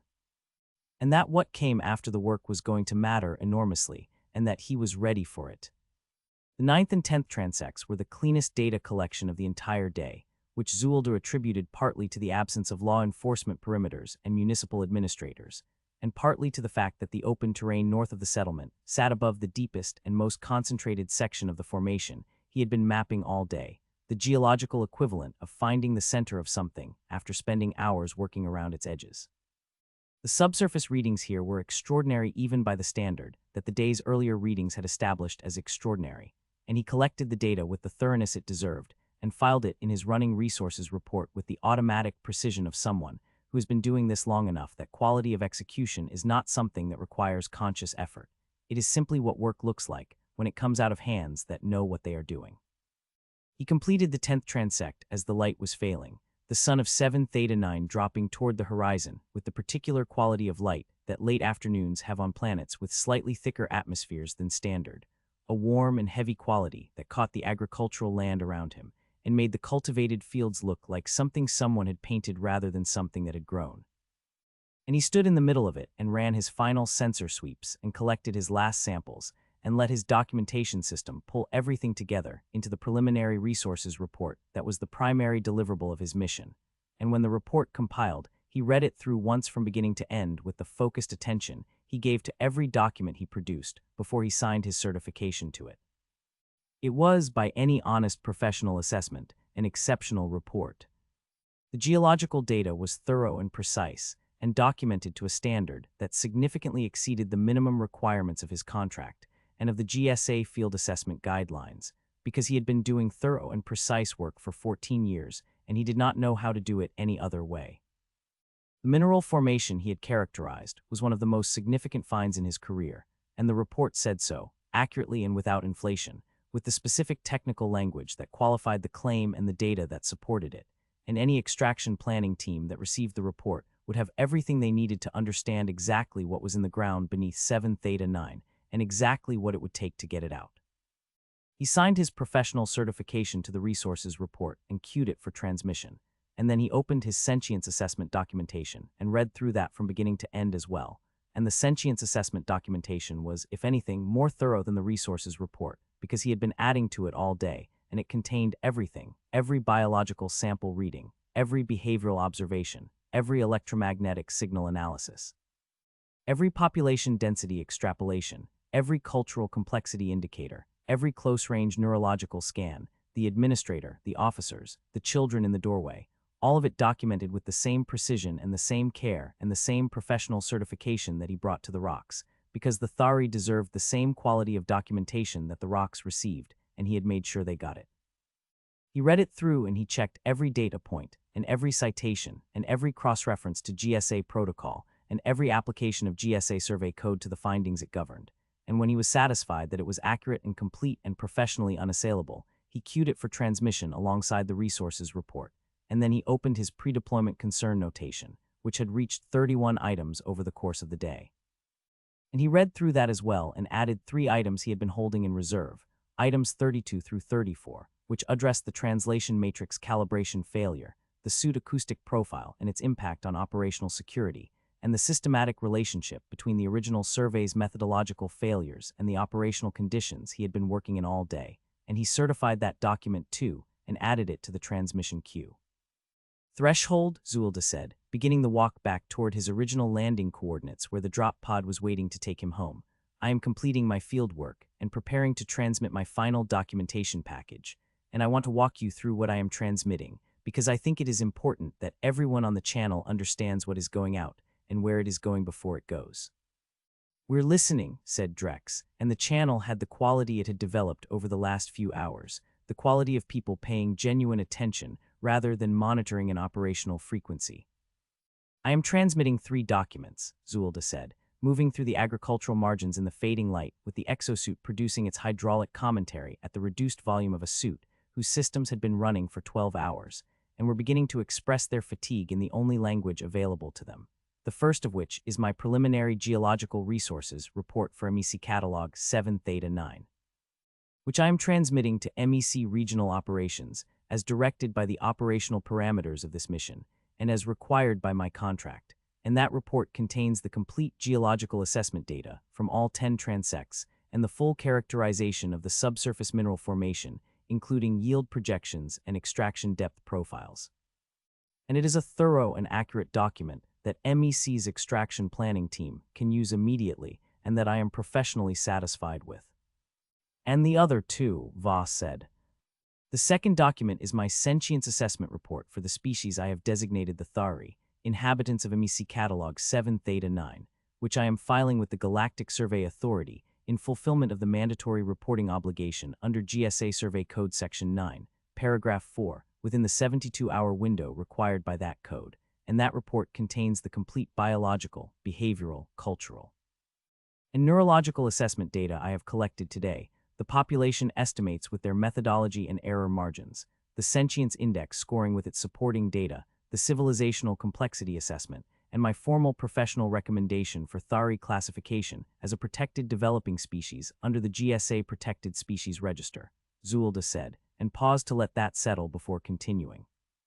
And I want to note for the record that this transmission goes directly to the GSA's intake system and does not route through MEC regional operations or through this ship, and that upon receipt, the GSA's automated systems will issue a freeze notice to all parties in the 7 Theta 9 acquisition record and flag the original survey documentation for methodology review, and that these outcomes occur automatically and cannot be reversed by any party other than the GSA itself. The channel was quiet with the quality of people absorbing something they knew was coming and finding that knowing it was coming did not fully prepare you for it actually arriving. The third document, Zuillda continued, is my pre-deployment and in-mission concern notation, which currently contains 34 items and which I am filing with MEC's Regional Operations Compliance Division, as well as with the GSA's Field Assessment Standards Office. Because several of the items in the notation relate to equipment and operational planning failures that have implications for GSA field assessment protocol compliance, and are therefore within the GSA Standards Office's oversight jurisdiction. And I want to note that the notation includes my professional assessment of the original survey documentation's methodological adequacy against the standards of its own time, which I am filing as a formal professional opinion rather than as a legal finding. Because I am not a lawyer, but I am a qualified field assessor with 14 years of experience, and my professional opinion on survey methodology is something I am entitled to put on record. 34 items, Voss said, with the tone of someone honoring a number. 34, Zuillda confirmed, and I want to be clear that every item is documented with specific evidence and cross-reference to the relevant standard or protocol it bears on, and that the document is not an expression of frustration, though frustration would have been entirely justified. It is a professional assessment of professional failures, and it is the most thoroughly sourced thing I have produced today, which, given the quality of the rest of today's documentation, is not a low bar. Caleb, said Drex, I need to ask you something, and I need you to answer it honestly rather than procedurally, because I think we are past the point where procedural answers serve anyone, and the question is this. When Zuillda files these documents, and the GSA freeze notice goes out to MEC, what happens to Zuillda professionally? Caleb was quiet for a moment, and the quiet had the quality of a person doing an honest assessment of something they would prefer to assess optimistically, but cannot. In the short term, Caleb said carefully, MEC Regional Operations will almost certainly initiate a contract review, and the contract review will examine whether Zuillda's conduct today, specifically the GSA filing and the methodology assessment in the concern notation, constitutes grounds for contract termination under MEC's Standard Field Assessor Agreement. And the specific grounds they will look at are the clauses relating to conduct inconsistent with company interests and disclosure of proprietary assessment data to third parties. And I want to be honest that those clauses are broadly written, and MEC's legal team is very good at finding the interpretation of broadly written clauses that serves the company's position. So they'll try to terminate his contract, Drex said. They will examine whether they can, yes, Caleb said. Can they, Drex said. The GSA filing obligation is explicitly carved out of the standard confidentiality and disclosure provisions in MEC's field assessor contracts, because the GSA insisted on that carve-out as a condition of certifying MEC assessors. So the disclosure argument is weak, Caleb said, and the conduct inconsistent with company interests clause has never been successfully applied to mandatory regulatory filings in any arbitration I am aware of. Which means MEC's position is legally fragile, but legally fragile and operationally inconvenient are different things, and MEC has the resources to make legally fragile positions operationally inconvenient for a long time. They'll make his professional life difficult even if they can't terminate the contract, Voss said. That would be my expectation, yes, Caleb said. Zuillda, Drex said. I heard all of that, Zuillda said, and I want to say that I made my assessment of the professional consequences before I made my decision about what to file and not after, and that the assessment did not change the decision, and I want to explain why, not because I need anyone's validation, but because I think it belongs on the record alongside everything else today has put on the record. Explain it then, Drex said. I have been doing this work for 14 years, Zuillda said, moving through the last of the agricultural margins and picking up the sensor signature of his drop pod at the landing coordinates ahead of him. And in 14 years I have gone to 37 planets, and I have collected data and filed reports, and the reports have been used by companies like MEC to make decisions about those planets. And in 14 years I have not once had a reason to ask whether what I was doing with my professional skills was something I could defend on grounds other than the technical quality of the work. And today I have that reason for the first time. And the answer I arrived at when I asked the question was that I could defend the technical quality of the work, and I could not defend anything else about what I was being asked to do with it. And when you arrive at that answer, the subsequent decision is not actually a decision, it is just the logical conclusion of having done the honest accounting. Nobody said anything for a moment, and the settlement of 7 Theta 9 was a cluster of lights behind him now in the falling dark, the artificial lighting infrastructure he had noted on the building faces during the day doing its job as the natural light withdrew. And the lights had the quality that lights have in settlements everywhere, the quality of people inside structures at the end of their day, and he looked at them for a moment before he reached the drop pod and began his pre-launch sequence. Also, Zuillda said, because the moment needed something after what had preceded it, and he had something available that was true, and that was different in register from everything else he had said. I want to note that the administrator with the trespass notice is going to be filing a report to their institutional superiors tonight about the entity that was in their settlement today, and that report is going to describe, in whatever terms their institutional framework provides, something that walked through their streets and looked at their buildings and collected samples from their ground and interacted with their children and received a trespass notice with what the administrator probably interpreted as polite incomprehension. And I want to think about what that report is going to say, not because I can know, but because I think it is worth thinking about. Because that administrator is going to be telling someone official tonight that something came here and that they tried to process it through their institutional framework, and that their institutional framework did not have a category for it. And that is, in a way, the most accurate summary of today that anyone is going to produce. What do you think they'll do with it? Voss asked, with the genuine quality. I think they will do what institutional frameworks do when they encounter something that exceeds their categories, Zuillda said, completing his pre-launch sequence checks and settling into the drop pod with the particular relief of a person returning to a space that, however limited, is entirely theirs, which is that they will create a new category, and the new category will be approximate and imperfect and will not fully capture what happened today, but it will be a beginning. And beginning is what developing civilizations do. It is in some sense the definition of what they are, and the Thari are very good at it, and I think they are going to continue to be very good at it for a long time. He sealed the pod and ran his final systems check and queued his transmission package, and then he held the transmission for a moment, not because he was uncertain about sending it, but because he wanted to take one more careful look at the sentience assessment report, the whole thing from beginning to end, the way you look at something you have built before you send it out into the world, where it is going to do what it was built to do without you. The report was good. It was thorough and precise, and documented to a standard that would hold up under any review the GSA chose to apply to it, and the data in it said what the data said, and what the data said was true, and truth was the only professional standard Zuillda had ever applied to his work, and he was applying it now, and the Thari were what they were, a people on a planet going about their civilization, with all the ordinary and extraordinary things that civilizations do. And they had been what they were for long enough that they deserved to keep being it, and the report said so in the precise technical language of field assessment science. And the precise technical language of field assessment science was the most powerful tool Zuillda had, and he had used it as well as he knew how, and that was going to have to be enough. He released the transmission. The resources report went to MEC regional operations with the efficiency of a standard operational filing, and the sentience assessment report went to the Galactic Survey Authority's intake system with the same efficiency, and the pre-deployment concern notation went to MEC's compliance division and the GSA's standards office simultaneously. And all three transmissions left his queue within the same second and traveled up through the atmosphere of 7 Theta 9 toward the Meridian threshold in orbit above, and from there into the broader transmission network that connected the ship to the institutional infrastructure of the civilization Zuillda belonged to, the civilization that had built the GSA and the survey codes and the protected species register, and all the other frameworks that existed because someone, at some point, had decided that the question of what you did when you found something alive and thinking on a planet you wanted to use was a question that deserved a careful and serious answer. Transmissions sent, Zuillda said. All three, Caleb said. All three, Zuillda confirmed.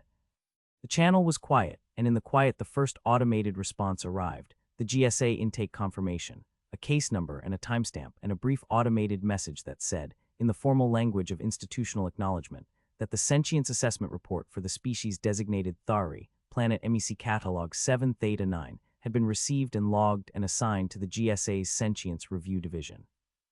and that all parties in the planetary acquisition record had been notified of the case opening, and that a freeze notice suspending all pending operational activities related to MEC-Catalogue 7 Theta 9 had been issued to Meridian Extraction Consolidated pending the outcome of the review, and that the original survey documentation for the planet had been flagged for methodology review by the GSA's Survey Standards Division,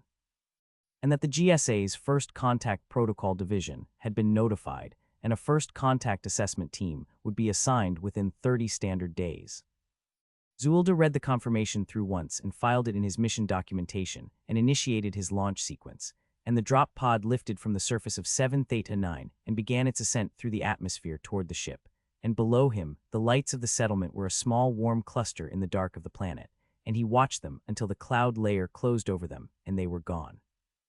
Caleb, said Drex, and his voice had a quality in it that Zuillda had not heard from Drex before, something between satisfaction and the kind of relief that comes after a long and difficult thing has been done. How long before MEC regional operations calls? Based on the automated GSA notification timeline, Caleb said, MEC regional operations will receive the freeze notice within approximately 4 minutes, and I would estimate that Director Prace's call to this ship will follow within 15 to 20 minutes of that. And I want to say, for the record and on the channel, that I am going to handle that call, and I am going to handle it by reading him the GSA carve-out provisions in Zuillda's contract.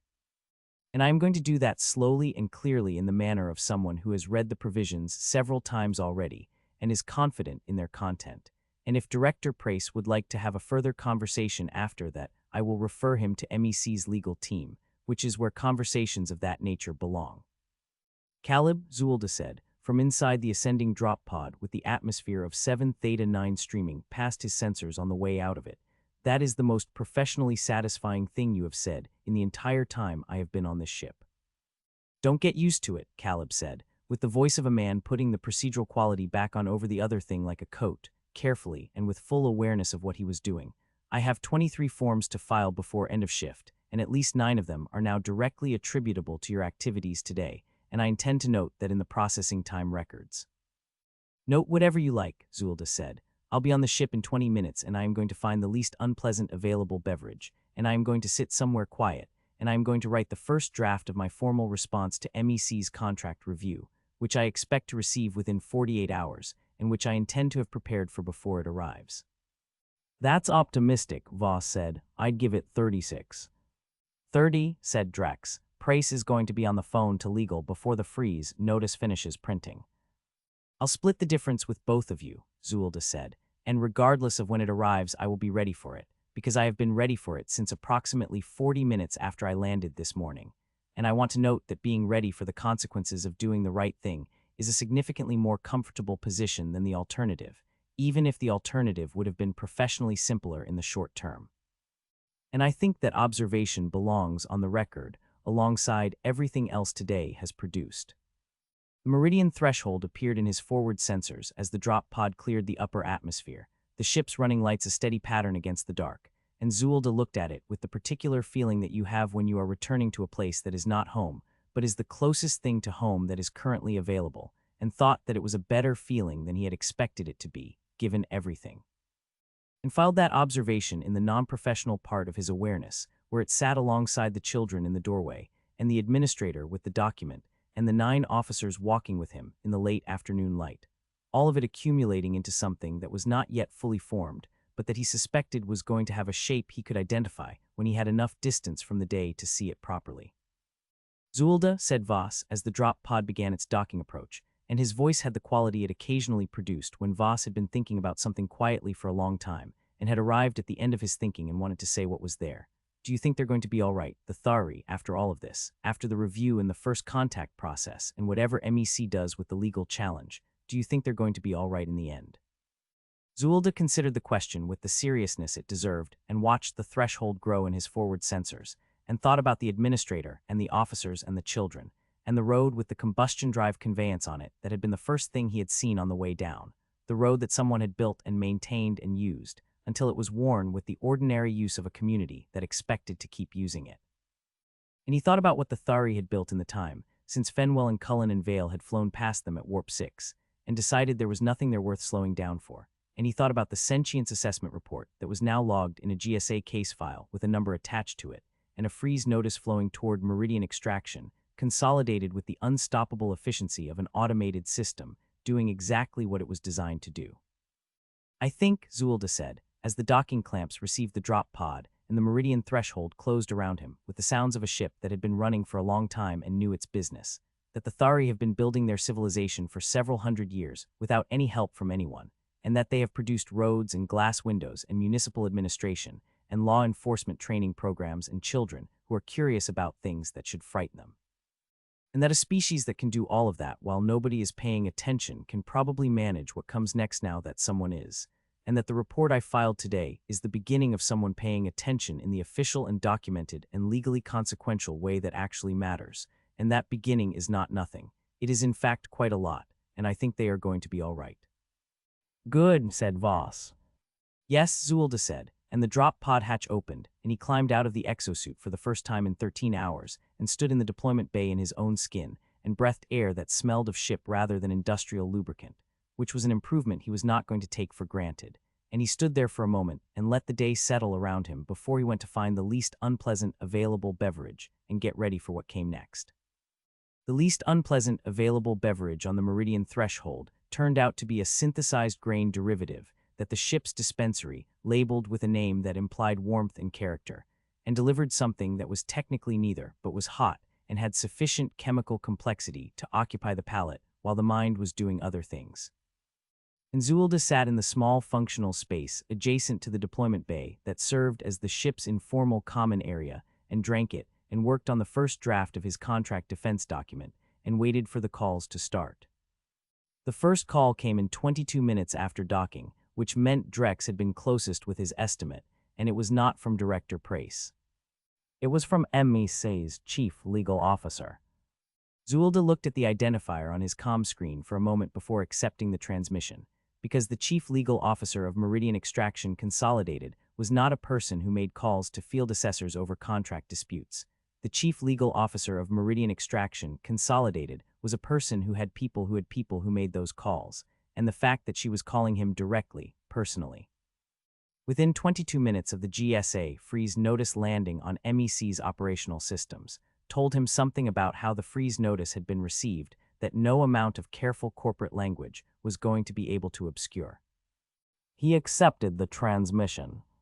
Assessor Zuillda, said Chief Legal Officer Marin Stoll, in a voice that had been constructed over a long career into an instrument of extraordinary precision, capable of conveying enormous force while maintaining the surface temperature of a professional courtesy call. I am calling personally because I want to have a direct conversation with you about the events of today before this situation develops any further momentum in a direction that may not serve either of our interests. And I want to be clear from the outset that this call is being made in a spirit of professional dialogue rather than in any adversarial spirit, because I think professional dialogue is what the situation calls for at this stage. Chief Legal Officer Stoll, Zuillda said, with the even professional tone he had been maintaining all day and which had not yet failed him and was not going to fail him now, I am happy to have a professional dialogue, and I want to note for the record that this call is being captured by my suit recorder's passive logging function, which I have not yet powered down following my field deployment, and that everything said in this conversation will therefore be part of my mission documentation. And I want you to be aware of that before you say anything you might prefer to have said in a different context. There was a pause that was very brief and very controlled, the pause of a person who has been surprised and has decided not to show it and has almost succeeded. I appreciate the disclosure, Stoll said, and her voice had recalibrated over the pause in the way of someone who has adjusted their approach in real time and whose new approach is going to be even more careful than the original one. And in light of it, I want to be especially precise about what I am calling to say, which is this. MEC has received the GSA freeze notice, and MEC's legal team has reviewed the GSA intake confirmation for your sentience assessment filing, and we have also reviewed the methodology assessment component of your concern notation, and I want to tell you that our review of those documents has produced some findings that I think you will find significant. I'm listening, Zuillda said, and put down the synthesized grain derivative because the conversation deserved his full attention. Our review of your sentience assessment report, Stoll said, has confirmed that the report is thorough, professionally executed, and filed in compliance with all applicable GSA requirements. And I want to say that clearly because I think it is important that MEC's position be understood as one that respects the quality and integrity of your field work. And I also want to say clearly that our review of your methodology assessment of the original survey documentation has produced findings that are, from MEC's legal perspective, significant in ways that I did not fully anticipate when I began the review this evening. What findings? Zuillda said. The findings, Stoll said, with the careful delivery of someone who has practiced this sentence, are that your methodology assessment is correct, that the original survey documentation for 7 Theta 9 does not meet the GSA standards that were in effect at the time of its filing, that the survey team's approach was inconsistent with those standards in ways that are clearly and thoroughly documented in your concern notation, and that MEC's acquisition of this asset was therefore built on a foundation that MEC's own legal team cannot defend to the standard that the GSA review process is going to require. And I am telling you this because I believe you already know it, and because I think honesty at this stage serves MEC's broader interests better than the alternative. Zuillda looked at the comm screen for a moment, and then at the bulkhead behind it, and then at the synthesized grain derivative sitting on the table, and thought about the shape of what he was hearing and what it implied. Because chief legal officers of major extraction companies did not call field assessors to confirm that the field assessors were right about everything, unless the chief legal officer had done a complete accounting of their position and decided that a different strategy was required. And that strategy was not something that emerged in 22 minutes from a standing start, which meant Stoll had been doing this accounting before the freeze notice landed, which meant MEC had known the survey was problematic before today. Chief Legal Officer Stoll, Zuillda said, slowly and precisely, I want to ask you a question, and I want to be direct about why I am asking it, which is that the speed of your review and the completeness of your findings suggest that some of the analysis you are describing was not done tonight but was done earlier, and possibly done before my deployment this morning. And I want to ask whether MEC's legal team had reviewed the 7 Theta 9 survey documentation prior to today, and had identified the methodology issues I describe in my concern notation before I filed that notation. The pause before Stoll's answer was the longest pause of the day, longer than Caleb's pauses, longer than Prace's pauses, the pause of a person making a final decision about how far in a particular direction they are willing to go. MEC's legal team, Stoll said, with the precision of someone choosing every word as if each one is load-bearing, conducted a routine pre-activation legal review of the 7 Theta 9 acquisition documentation approximately 8 months ago, in preparation for the current operational phase. And that review identified certain methodological questions about the original survey documentation that were noted internally, and that formed part of the background context for the legal team's analysis of the operational risk picture when your biological findings were received today. The common area was very quiet. You knew, Zuillda said, not with anger, because anger was not what he felt. He felt something more like the sensation of a picture coming into complete focus after spending a day looking at its component pieces, that the survey was methodologically inadequate, and you proceeded with the operational activation anyway. And when my biological findings came in today, the legal team's response was shaped by 8 months of prior awareness of the survey's vulnerability rather than by a fresh assessment of my report. I want to be careful about characterizations, Stoll said. I want to be careful about them too, Zuillda said, which is why I am not going to characterize what you have just told me as anything other than what it is, which is a material fact that I am going to include in my mission documentation as an addendum to my concern notation, specifically as item 35. And I want to note that item 35 is going to be the most significant item in the notation, and that it is going to be filed with the GSA Standards Office as part of the existing case record, and I think your legal team needs to understand that before this conversation goes any further. Another pause different from the one before, the quality of a recalculation rather than a decision. Zuillda, Stoll said, and her voice had arrived somewhere new, shed the careful constructed quality entirely, speaking in the register of a person who has run out of constructed registers and is working directly now. I am going to tell you something that I want you to receive as genuinely as I am able to offer it. Which is that I have been MEC's chief legal officer for 11 years, and in 11 years I have managed a great many difficult situations, and I have developed a reasonably accurate sense of when a situation has passed the point where management is the appropriate approach, and has become a situation where the appropriate approach is something else, and this situation passed that point today. And the reason I called you personally tonight, rather than routing this through operational channels, is that I wanted to have a conversation with the person whose professional work produced the documentation that moved the situation past that point, because that person matters to what happens next. What do you want to happen next? Zuillda said. I want MEC to get ahead of this, Stoll said, with the directness of someone who has decided that directness is the only tool left that might work, not in the defensive and reactive way that Prace's communication represented, but in the way that a company gets ahead of something when it has the honesty to recognize that its position is not defensible, and the judgment to understand that the question is no longer whether to defend the position, but how to move from the position to something that is defensible. And I think the something that is defensible, in this case, involves MEC taking a different approach to the 7 Theta 9 situation than the one that Prace authorized this afternoon. Define different, Zuillda said. Different means MEC working cooperatively with the GSA review process rather than against it, Stoll said. Different means MEC acknowledging the survey methodology failure rather than defending the documentation. Different means MEC engaging with the question of what the appropriate relationship between a resource extraction company and a protected developing civilization looks like when the company arrived at the situation through a process that was flawed from the beginning. And I want to be honest that some version of different also means MEC's board making calculations about long-term liability, exposure versus short-term resource access, and arriving at a position that reflects those calculations rather than the position that Prace articulated this afternoon. But I think the calculation and the right answer point in the same direction in this case, which is not always true and which I think matters. You're describing MEC withdrawing from the extraction plan, Zuillda said. I'm describing MEC reconsidering the extraction plan in light of a complete and honest assessment of its legal, regulatory, and reputational foundations, Stoll said, which is a different thing from withdrawing, and the difference matters both legally and practically. But the practical outcome of that reconsideration is likely to be something that looks considerably different from what Prace authorized this afternoon, yes.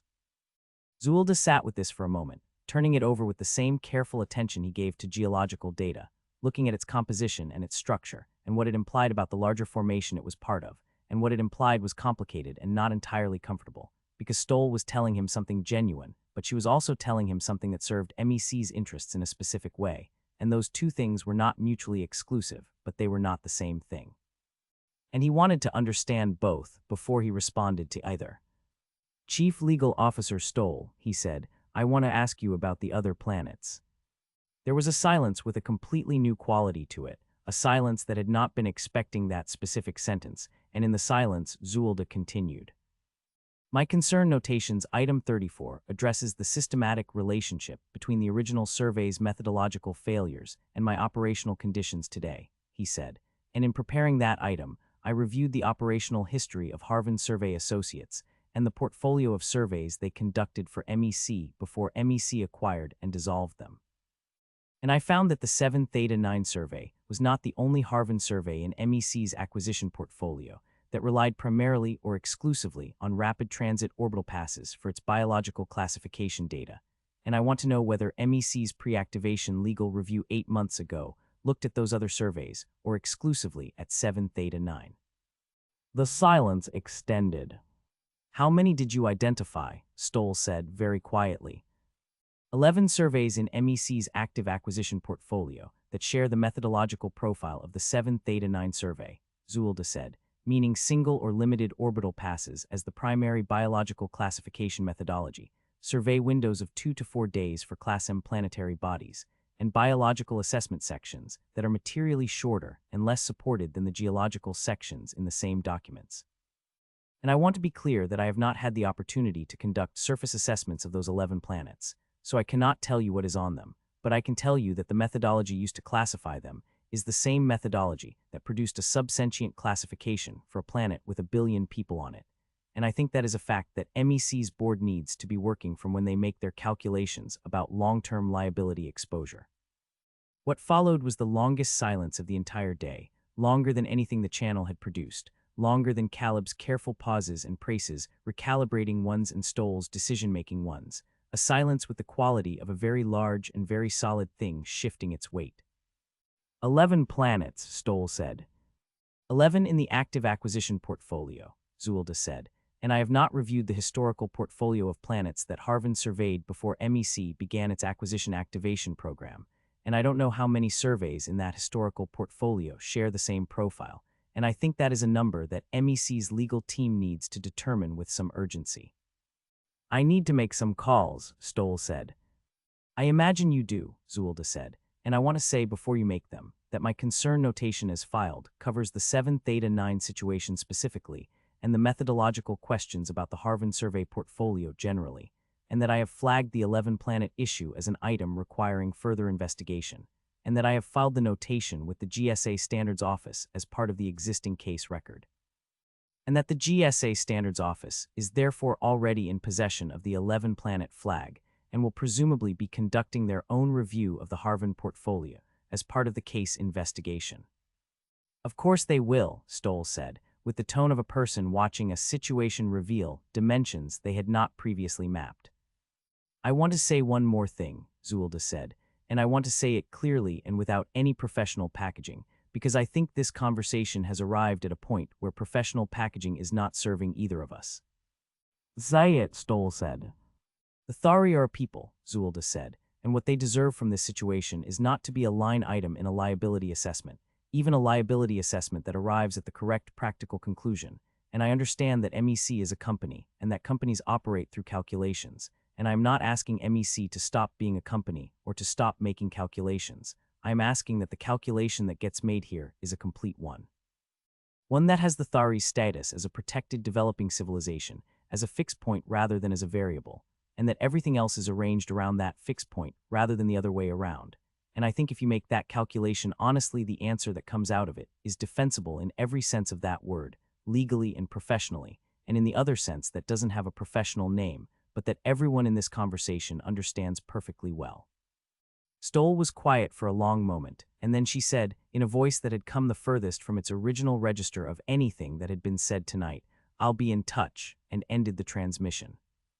Zuillda sat in the common area and picked up the synthesized grain derivative, and found it had gone cold, and drank it anyway, and added item 35 to his concern notation, and filed the addendum with the GSA Standards Office, and then sat quietly for a moment in the particular way of someone who has done the thing they set out to do, and is sitting in the space between the doing and whatever comes next.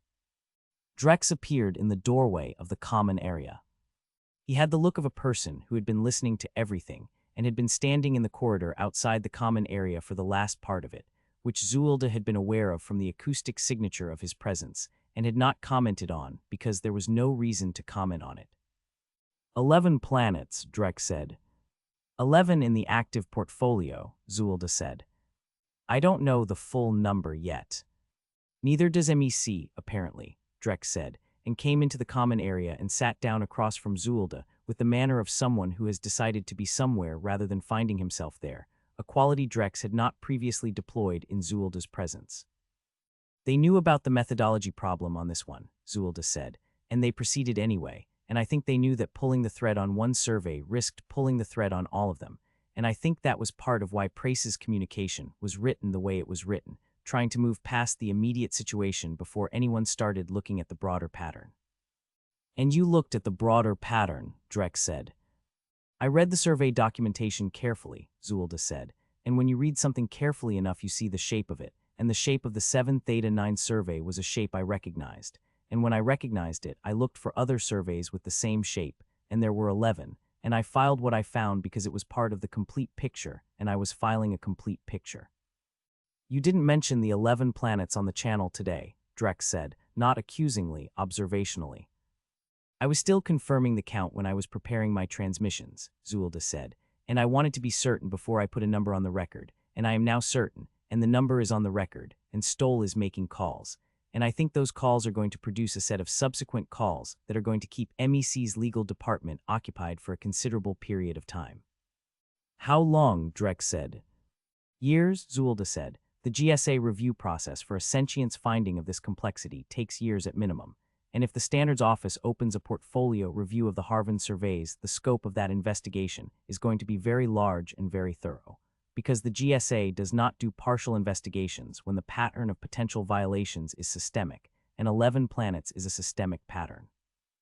Voss appeared in the doorway behind Drex, with the quality of someone who had also been in the corridor, and had decided that whatever Drex was doing was worth joining. "What happens to MEC?" Voss said.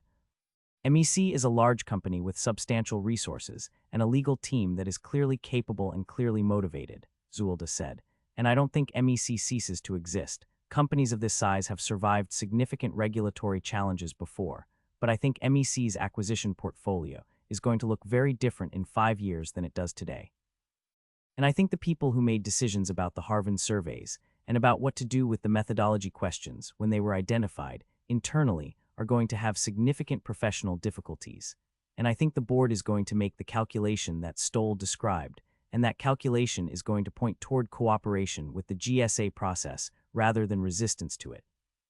Because resistance to a systemic investigation of this scope is not a position that a publicly registered extraction company can maintain without consequences that exceed the value of what they are trying to protect. And the Thari, Voss said. The Thari, Zuillda said, are going to have a first contact assessment team assigned within 30 days, and the first contact process for a civilization at their developmental stage is a careful and gradual one that is designed to introduce the existence of broader galactic civilization without destabilizing the developing civilization's own trajectory, and the people who do that work are specialists and they are good at it. And the Thari are going to be fine, because the Thari have been building something worth being fine about for several hundred years, and one survey error and one extraction company's overreach is not enough to undo that. What about you? Drex said. Zuillda considered this question with the same care he had given the others, and found that the answer was more straightforward than he had expected it to be, which itself was something he noted with a certain quality of surprise, because he had been expecting the answer to require more examination than it did. MEC is going to initiate a contract review, he said, and the contract review is going to find what Caleb predicted it would find, which is that the GSA carve-out provisions protect my filing, and the mandatory reporting obligation protects my methodology assessment, and the accurate and complete resources report I filed gives MEC no legitimate grounds to claim I failed my primary professional obligation. And the review is going to close without termination, because the legal basis for termination is not there, and Stoll knows it is not there, and I think after tonight Stoll is going to be significantly more interested in a relationship with me that is cooperative rather than adversarial. Because of the 11 planets, Drex said. Because of the 11 planets, Zuillda confirmed, and because a field assessor who finds things carefully and documents them thoroughly and files them accurately is an asset to a company that is about to go through a very thorough external review of its survey portfolio, if that assessor is working for the company rather than against it, and I think Stoll is smart enough to understand that dynamic and to act on it. She's going to offer you a job, Voss said, with the delighted disbelief of someone watching something unfold that they had not anticipated. She's going to offer me something, Zuillda said, and I am going to consider it carefully and negotiate thoroughly and accept terms that include specific provisions about professional autonomy and GSA filing obligations, and the right to conduct assessments to the full standard regardless of operational timelines, and those provisions are going to be in writing and signed by the chief legal officer personally, and then I am going to continue doing my job to the standard I have always done it. Which is the standard that produced today's results, and I think that is a satisfactory outcome given where the day started. Drex looked at him for a moment with an expression that Zuillda's behavioral analysis software, had it been running, would have categorized as something between respect and the specific discomfort of a person revising an assessment they had held for a while and are not entirely comfortable finding they need to revise. When you came on this ship, Drex said, I want you to know that my initial assessment of you was not generous, and I want to be honest about the reasons for that, which were not entirely professional, because Prek was someone we had worked with for 3 years, and we did not handle losing him from the crew with particular grace, and you arrived in a way that felt like a substitution rather than an addition, and we treated you accordingly. And I am telling you this because I think you probably knew it, and because I think it deserves to be said out loud, rather than left as a thing we all know and nobody mentions. I knew it, Zuillda said. I figured, Drex said. I'm saying it anyway. I know, Zuillda said, and there was in his voice the quality of someone receiving something that costs the person giving it something, and receiving it with the respect that cost deserves.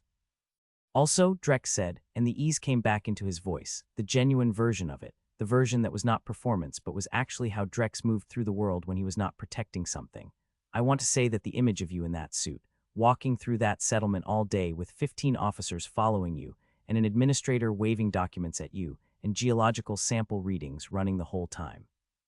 is something I am going to be describing to people for the rest of my professional career, and I want you to know that, when I describe it, I am going to describe it accurately, which means I am going to describe it as the most ridiculous and also the most impressive thing I have ever watched a field assessor do. You can describe it however you like, Zuillda said, as long as you include the part about the Warp 6 flyby, because I want that part in every version of the story.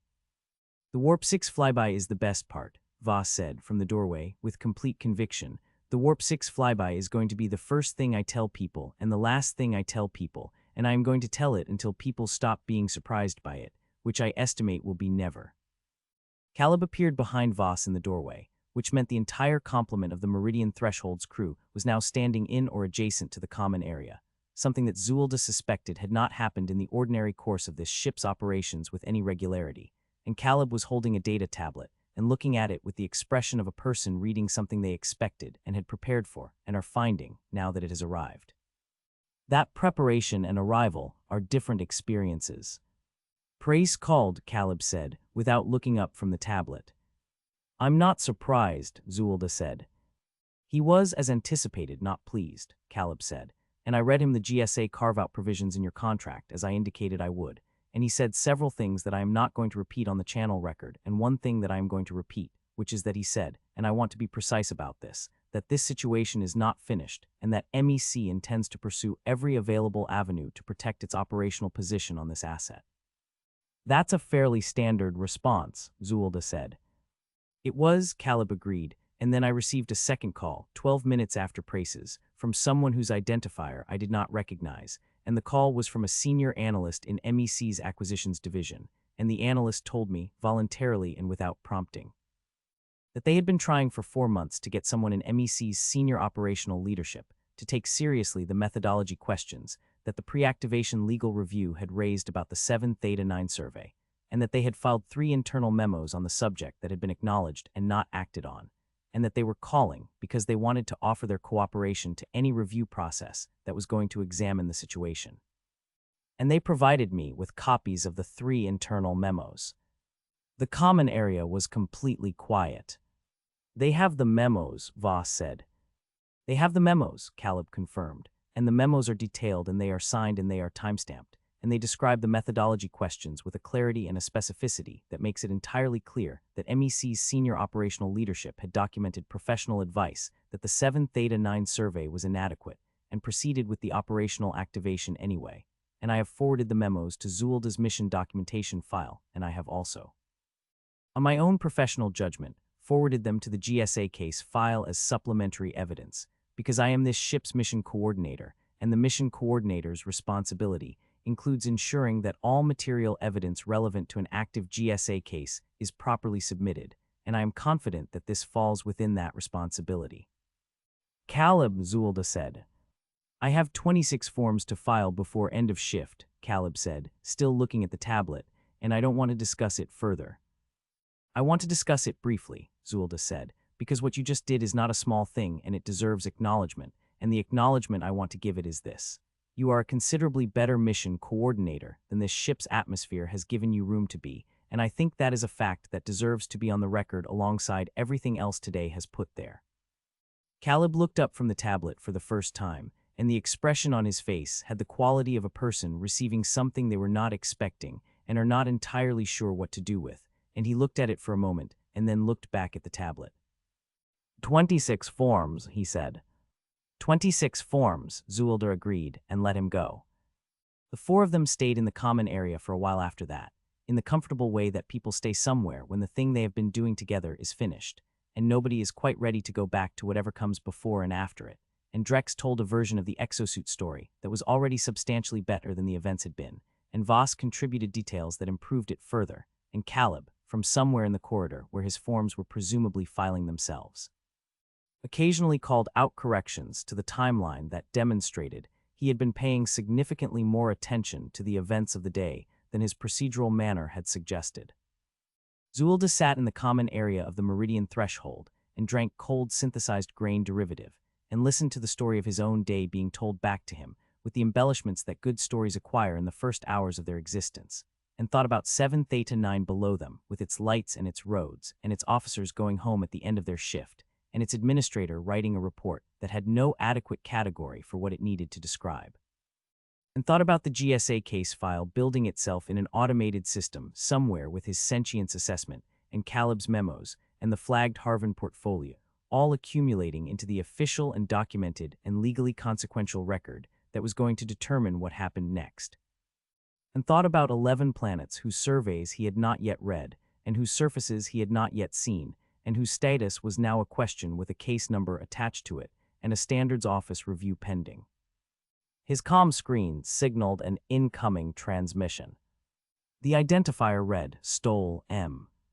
Chief Legal Officer, Meridian Extraction Consolidated. He looked at it for a moment, and Drex, who had been watching, said, "That was fast," in a voice of pure appreciation, and Voss said, "I told you," in a voice of complete vindication, and from the corridor Caleb said nothing, but the sound of his form filing paused briefly and then resumed. Zuillda accepted the transmission. "Chief Legal Officer Stoll," he said.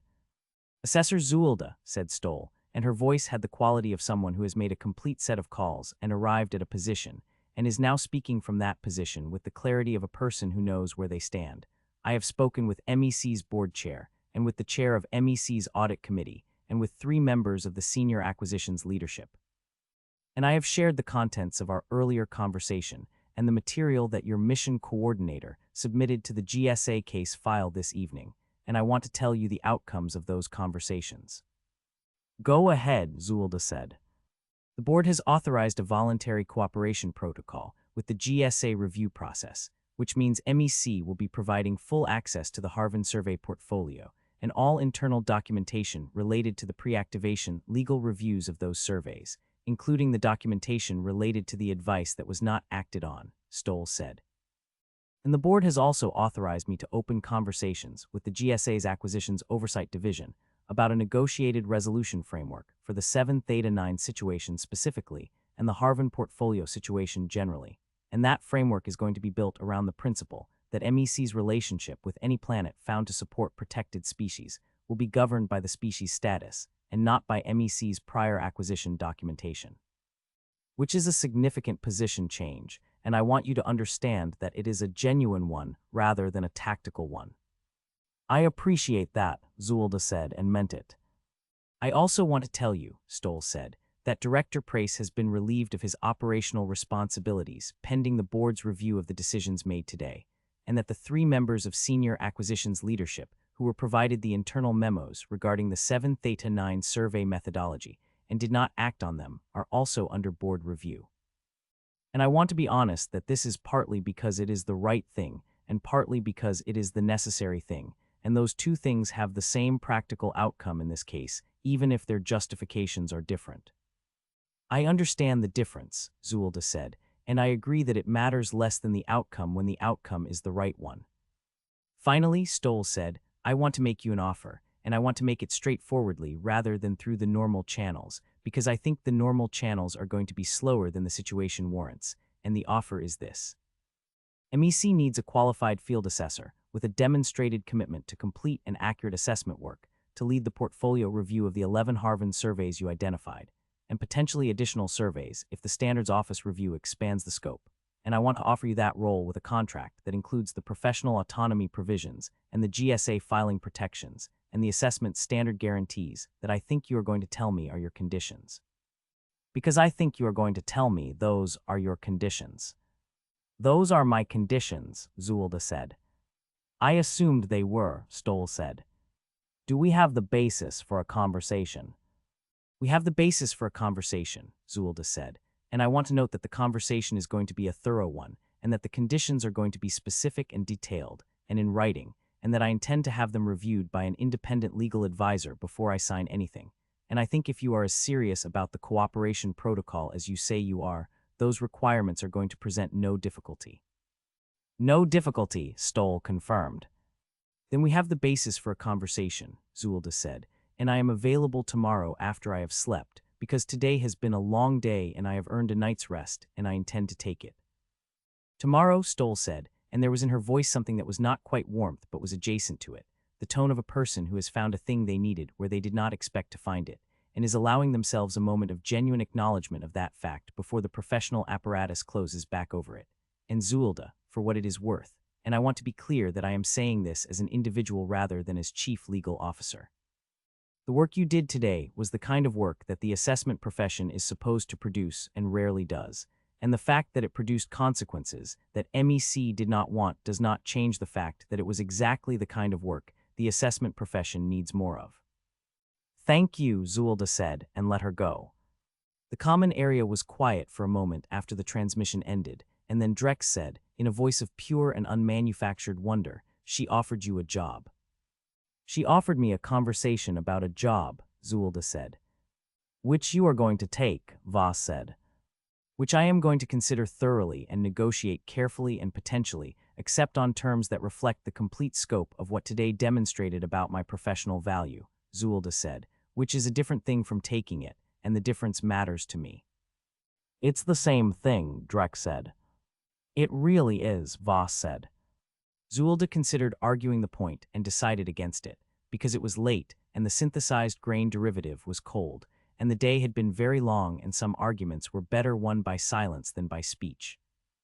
And he sat in the common area of the Meridian threshold, while the ship held its orbit above 7 Theta 9, and thought about 11 planets he had not yet seen in surveys, he had not yet read, and a first contact team that would be assigned within 30 days to begin the careful and gradual work of introducing a civilization to the fact that it was not alone, and thought about the administrator's report, still being written somewhere below, still searching for the category that did not yet. And thought that creating the category that did not yet exist was in some ways the most important work that any civilization ever did, the work of making room in your understanding for something you had not previously known how to include, and that the Thari were going to be very good at it, because they had already demonstrated today. In the way they managed the unmanageable and processed the unprocessable, and sent their administrator out with documents into the unknown, with the specific bravery of people who believe in their institutions, enough to deploy them against things their institutions were never designed for, that they were the kind of people who made room. He finished the cold, synthesized grain derivative, and put the cup down and stood up and looked at Drex and Voss in the doorway. I'm going to sleep, he said. You've earned it, Drex said, in the voice he used when he meant something entirely. Also, Voss said, for what it's worth, and I know it's late and probably not the moment, I want to say that I'm glad it was you on the list and not someone else, because someone else might have just done the geological report and come home, and I think that would have been wrong in a way that I wouldn't have known how to articulate before today, but that I can articulate now, which is that it would have been wrong in the way that all the things that look like they don't have consequences are actually wrong. Quietly and completely, and without anyone noticing, until someone finally looks carefully at a survey that nobody has looked at carefully in 41 years. Zuillda looked at Voss for a moment, and Voss looked back with the specific expression of someone who has said something true and is standing behind it. Get some sleep, Voss, Zuillda said. Yeah, said Voss. He walked down the corridor of the Meridian threshold toward his berth, past the deployment bay where the exosuit was racked in its storage position with its hydraulic joints locked, and its sensor cluster pointing at the ceiling, and its smell of industrial lubricant permeating the immediate atmosphere in the way it had been permeating atmospheres since long before Zuillda had climbed into it this morning, and he stopped and looked at it for a moment. It was, objectively, a terrible suit. It was the wrong suit for the wrong planet, deployed on the basis of the wrong survey, by people who had not thought carefully about any of the decisions involved in putting it together, and it had made his day significantly harder in ways that he had documented thoroughly in 34 of his 35 concern notation items. And he was going to submit that notation, and the documentation was going to stand, and the people responsible for the decisions were going to answer for them in whatever forums their accountability required. It had also, he reflected, been the thing he was wearing when he walked into a settlement on a planet nobody had bothered to look at carefully in 41 years, and had found something there that deserved to be found, and had found it in a way that was now in a GSA case file with a number attached to it, and a first contact team pending, and a freeze notice sitting on MEC's operational desk, and 11 more planets waiting for someone to look at them carefully. He filed one final addition to his mission documentation, a personal note in the assessor's log rather than in any of the formal report sections, a section of the documentation that was not transmitted anywhere and existed only in his own mission record, and the note said simply, "The suit was wrong for the planet, and the planet was right for the suit," which is a sentence that does not make professional sense and makes complete sense in every other way, and today was a long day and tomorrow is going to be longer, and the work is not done but it is begun, and beginning is enough. He powered down his suit recorder, finally, after 13 hours and 47 minutes of continuous operation, and went to bed, and the Meridian threshold held its orbit above 7 Theta 9, and below them the lights of the settlement went about the ordinary extraordinary business of being alive, exactly as they had been doing for several hundred years, exactly as they were going to keep doing for several hundred more.